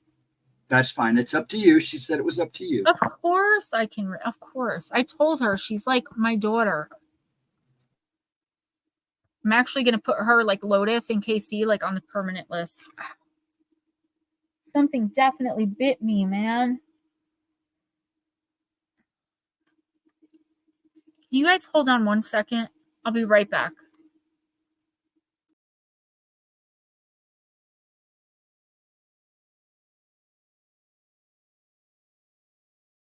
You're very welcome, Bacon Dragon Jr. Anytime. And you can yell for me anytime, too. You have my messenger. Don't be afraid to use it. I know people, honey. I know people. I know scary people that live under rocks.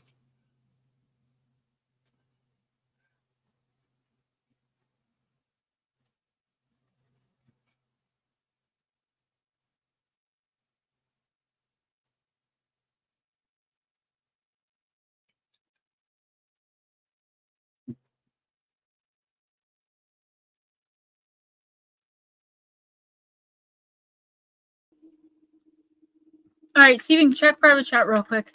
Good night, guys. Oh, you guys are the best. Melissa, thank you. No, I try. I really do. One daughter that I'm aware of. You guys are just, you know, I love this stream. I really do. That's why I never cancel it. No, I won't do it. There was a candy bar bingo at RJ's school tonight. I really wanted to go. And one of the other moms said she'd bring us, but I was like, I can't cancel my stream. I got a mosquito bite, and it's really, now that, you know how like you scratch it once and then all of a sudden you're like so aware of it. Oh, 5th gig, I love it. Hey, Ralph and Cassie. Oh, Mike, I love it. I did not know. All right, Casey, you got tune in and connect. Nonverbal communication, intuition, and messages.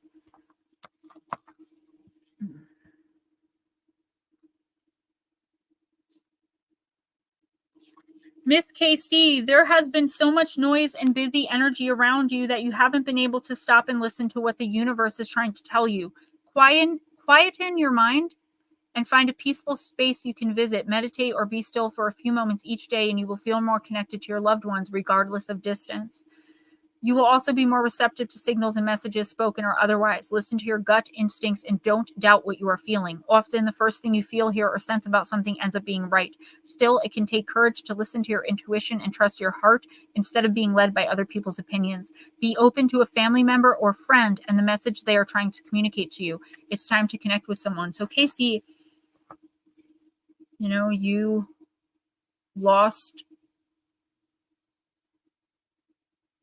I can't even say it without crying. I feel so bad I didn't see it.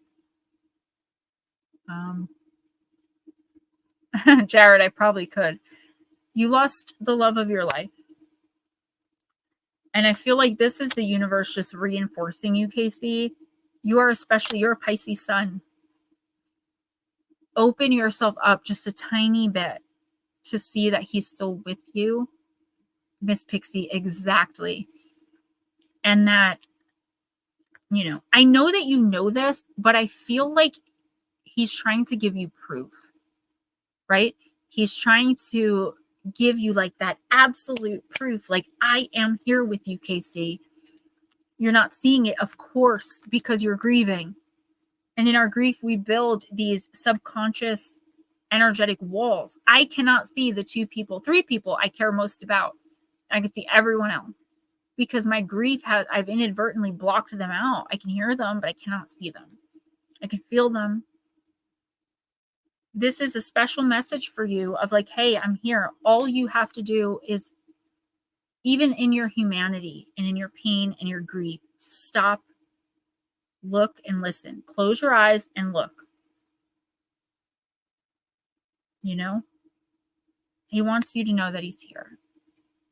I mean, of all the cards, look at that. The message in the sky, in the heavens, right? Mike, it is a chain reaction. It's usually me, Batmom, Ashley, Heather, you. It's like this. All right.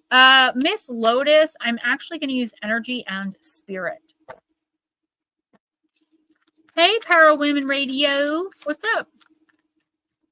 We're just getting ready to end, but it's so cool to see a new face. Are you an actual radio, or are you like a podcast? It's good to see you. Thank you so much for coming in. I love, love, love the new faces. All right, Miss Tennille. Archangel Phanuel, card number 20, hope, optimism, and new beginnings. Yes, this is another perfect card.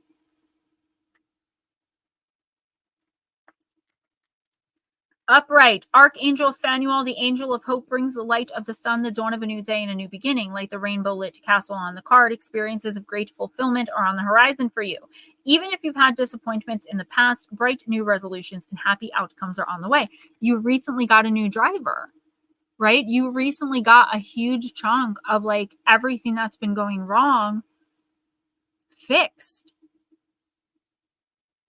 We were talking so much, like spirit kept telling you and kept telling you through me in these streams and personally and privately in your personal readings, that you need to get your business being more self-running, like self-sufficient, because it's literally killing you and your husband.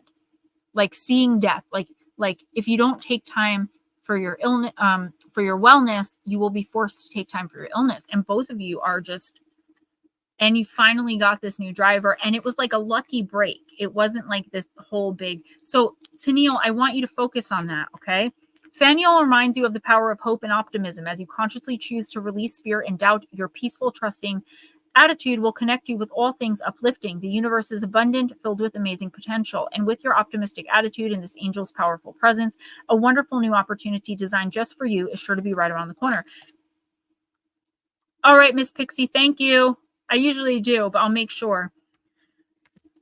Tennille, this is just saying, like, stay in this mindset. Remember when you messaged me, the voice message, and you're like, yes, this is so amazing. Like, you know, the officer or the sheriff, whoever, like, put him right through. It was no big deal. Like, it was a lucky break. No, that was yours and Porcupie's energy just shooting out into the universe. Like, we can't do this anymore. Help us.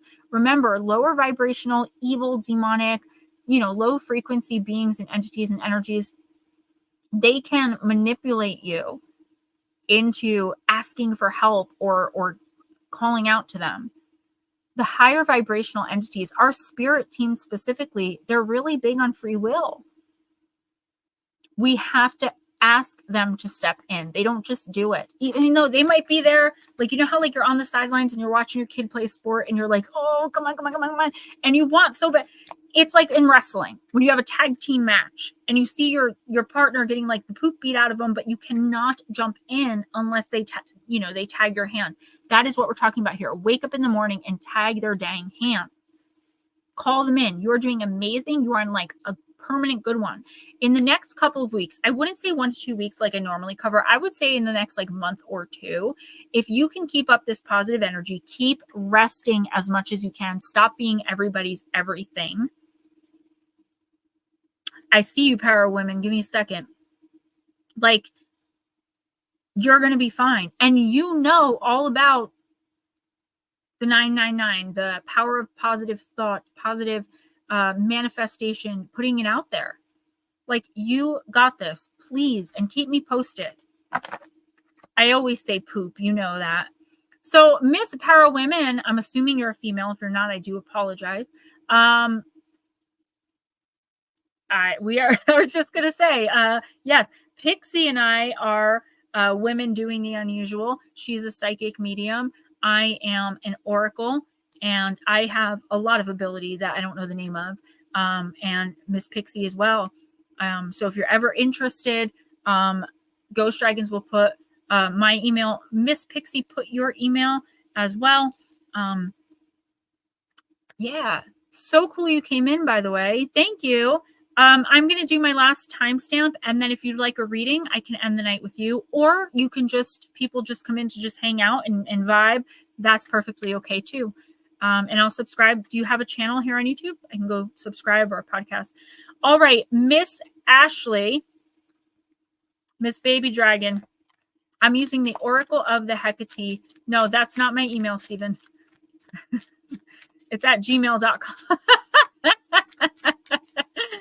You gotta love them.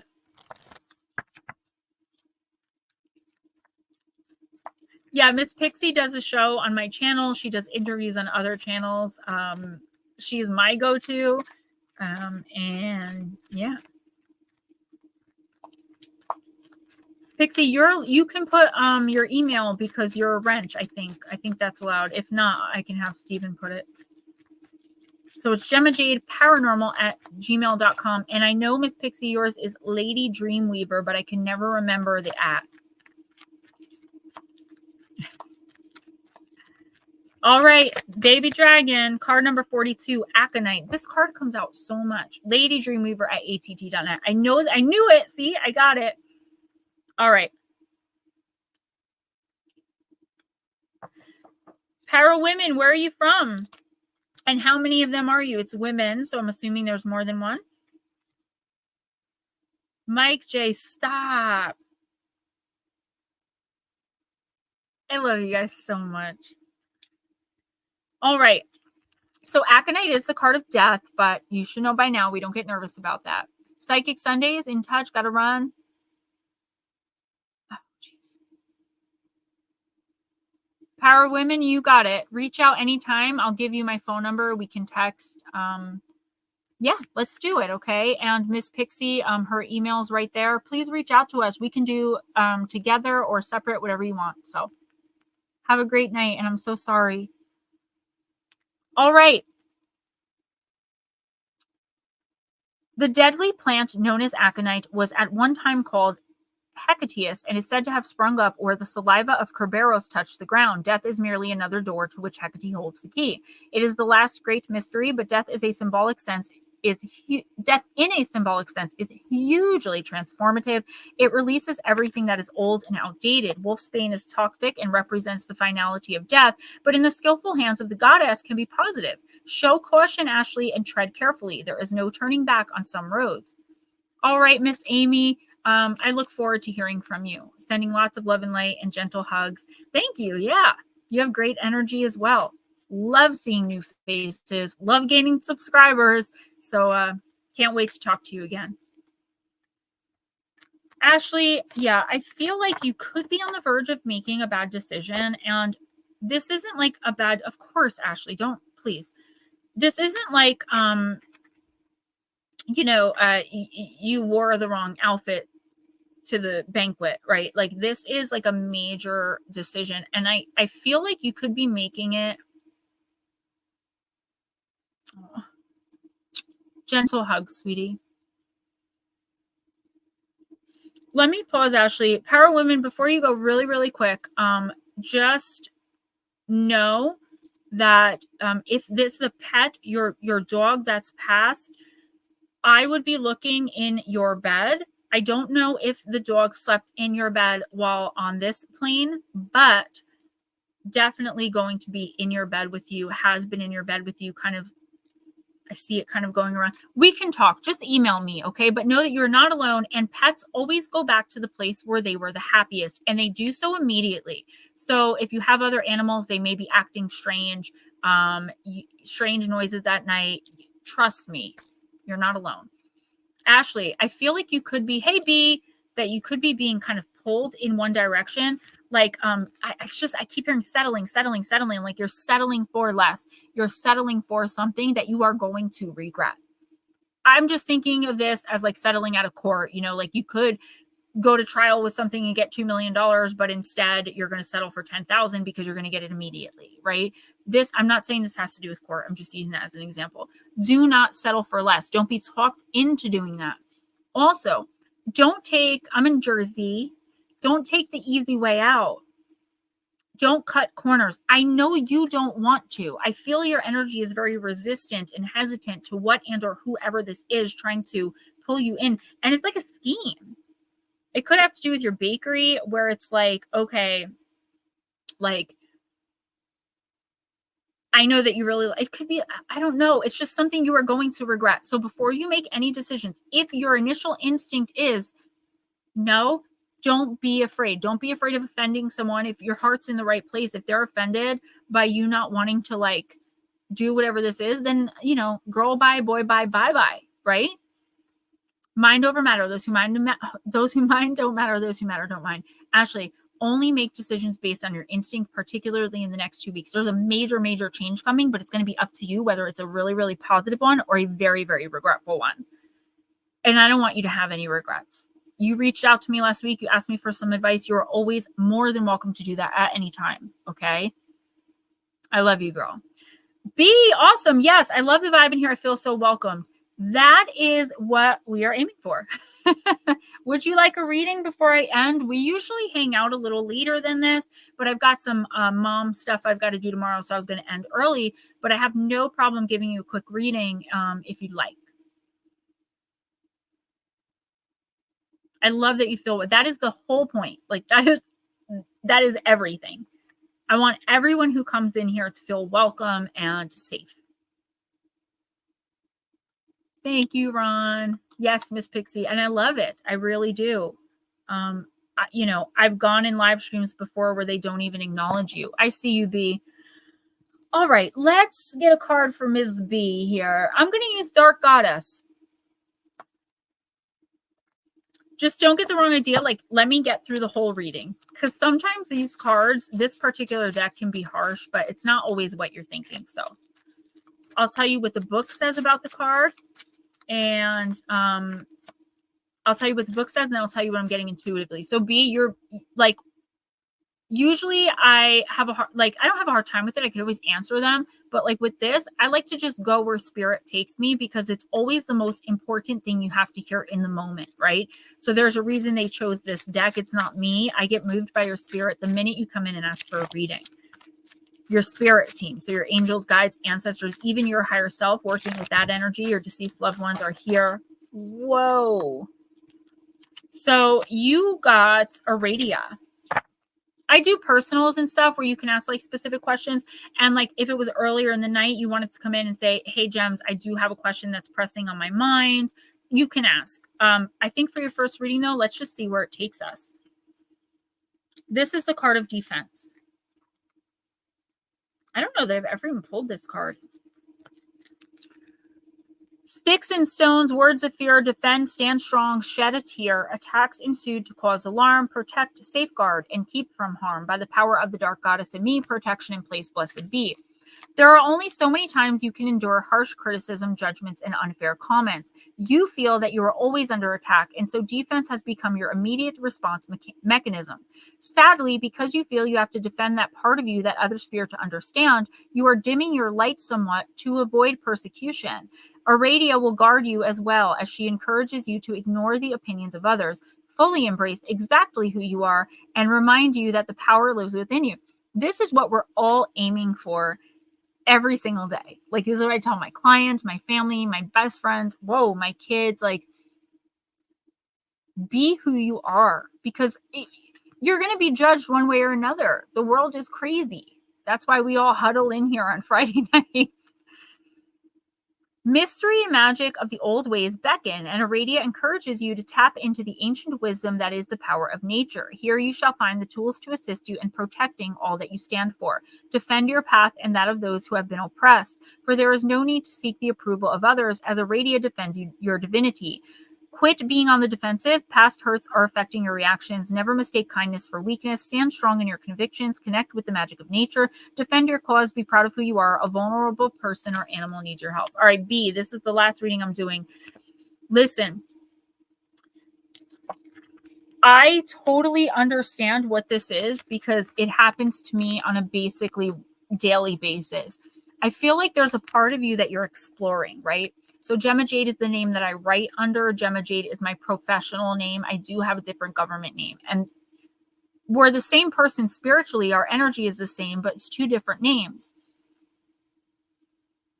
Gemma is more like, I wear more makeup and I dress prettier and I wear wigs. And, this is not me in mom mode to my 6-year-old or my 25-year-old, right? It's different. That's what this is. There is a new part of you that's opening up. And I do feel like it has to do with like magic. Magic with a K distinguishes between stage magic with a C. Not in a silly way, though. It's just like you understanding that now that you're a spiritual being, you have a purpose, trying to find that path and that purpose, basically doing everything that everyone in here does all the time, and like everything that we're trying to figure out. B, listen. Mother Aradia, yes. Just be who you are, right? Again, you're going to be judged either way. And if someone that you're really close to and that you love and care about a lot is judging you, the universe, your team is like, you need to reevaluate that relationship. It may be painful, right? It may be really hard to move out of this relationship or situation. It could be a boss that's doing it. It could be a parent, that you have to see all the time. Someone here is not being very fair to you. They're not letting you be who you truly are. I hate the term live your truth, but that just popped right in. So thank you for that. There's a part of you that's being so suppressed. And I was just saying this, okay? Imagine that everyone in here is holding a flashlight.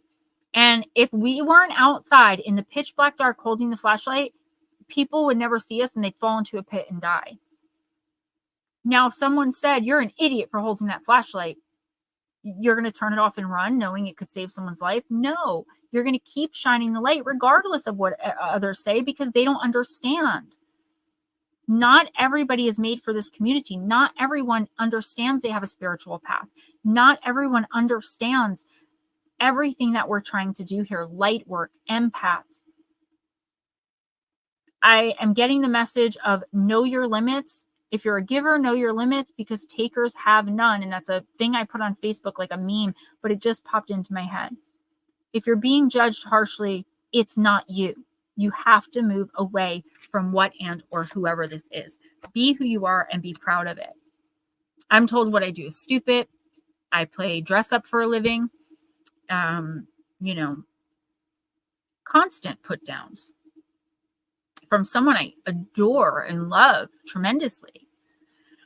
I had to find a way to still be Gemma, and, you know, I can only be who I am and what I am. I'm not going to stop leading people to their path. I'm not going to stop loving and giving light and being who I am because one person doesn't get it. I don't care if 1 million people don't get it. I'm here for the 40 every Friday who do. And the dozens that come in every month like you, who are just open to whatever and willing to give me a chance, right? Guys, don't forget, support the shorts Monday at 11 a.m. Jersey time, Eastern time. I'm going to be doing Listener Encounters Volume 19. Don't forget, I do personals. I got the Halloween helper boxes coming out. I have such cool stuff. Don't forget Power Unity if you want to make a donation to help me with that. If you want to donate for your reading, if you want to purchase a reading, guys, PayPal and Cash App, my Amazon wish list gift link. Of course, it's your own team. So say that out loud. Say thank you to my guides and my angels for guiding me tonight. Thank them. They'll appreciate it. Good night, guys.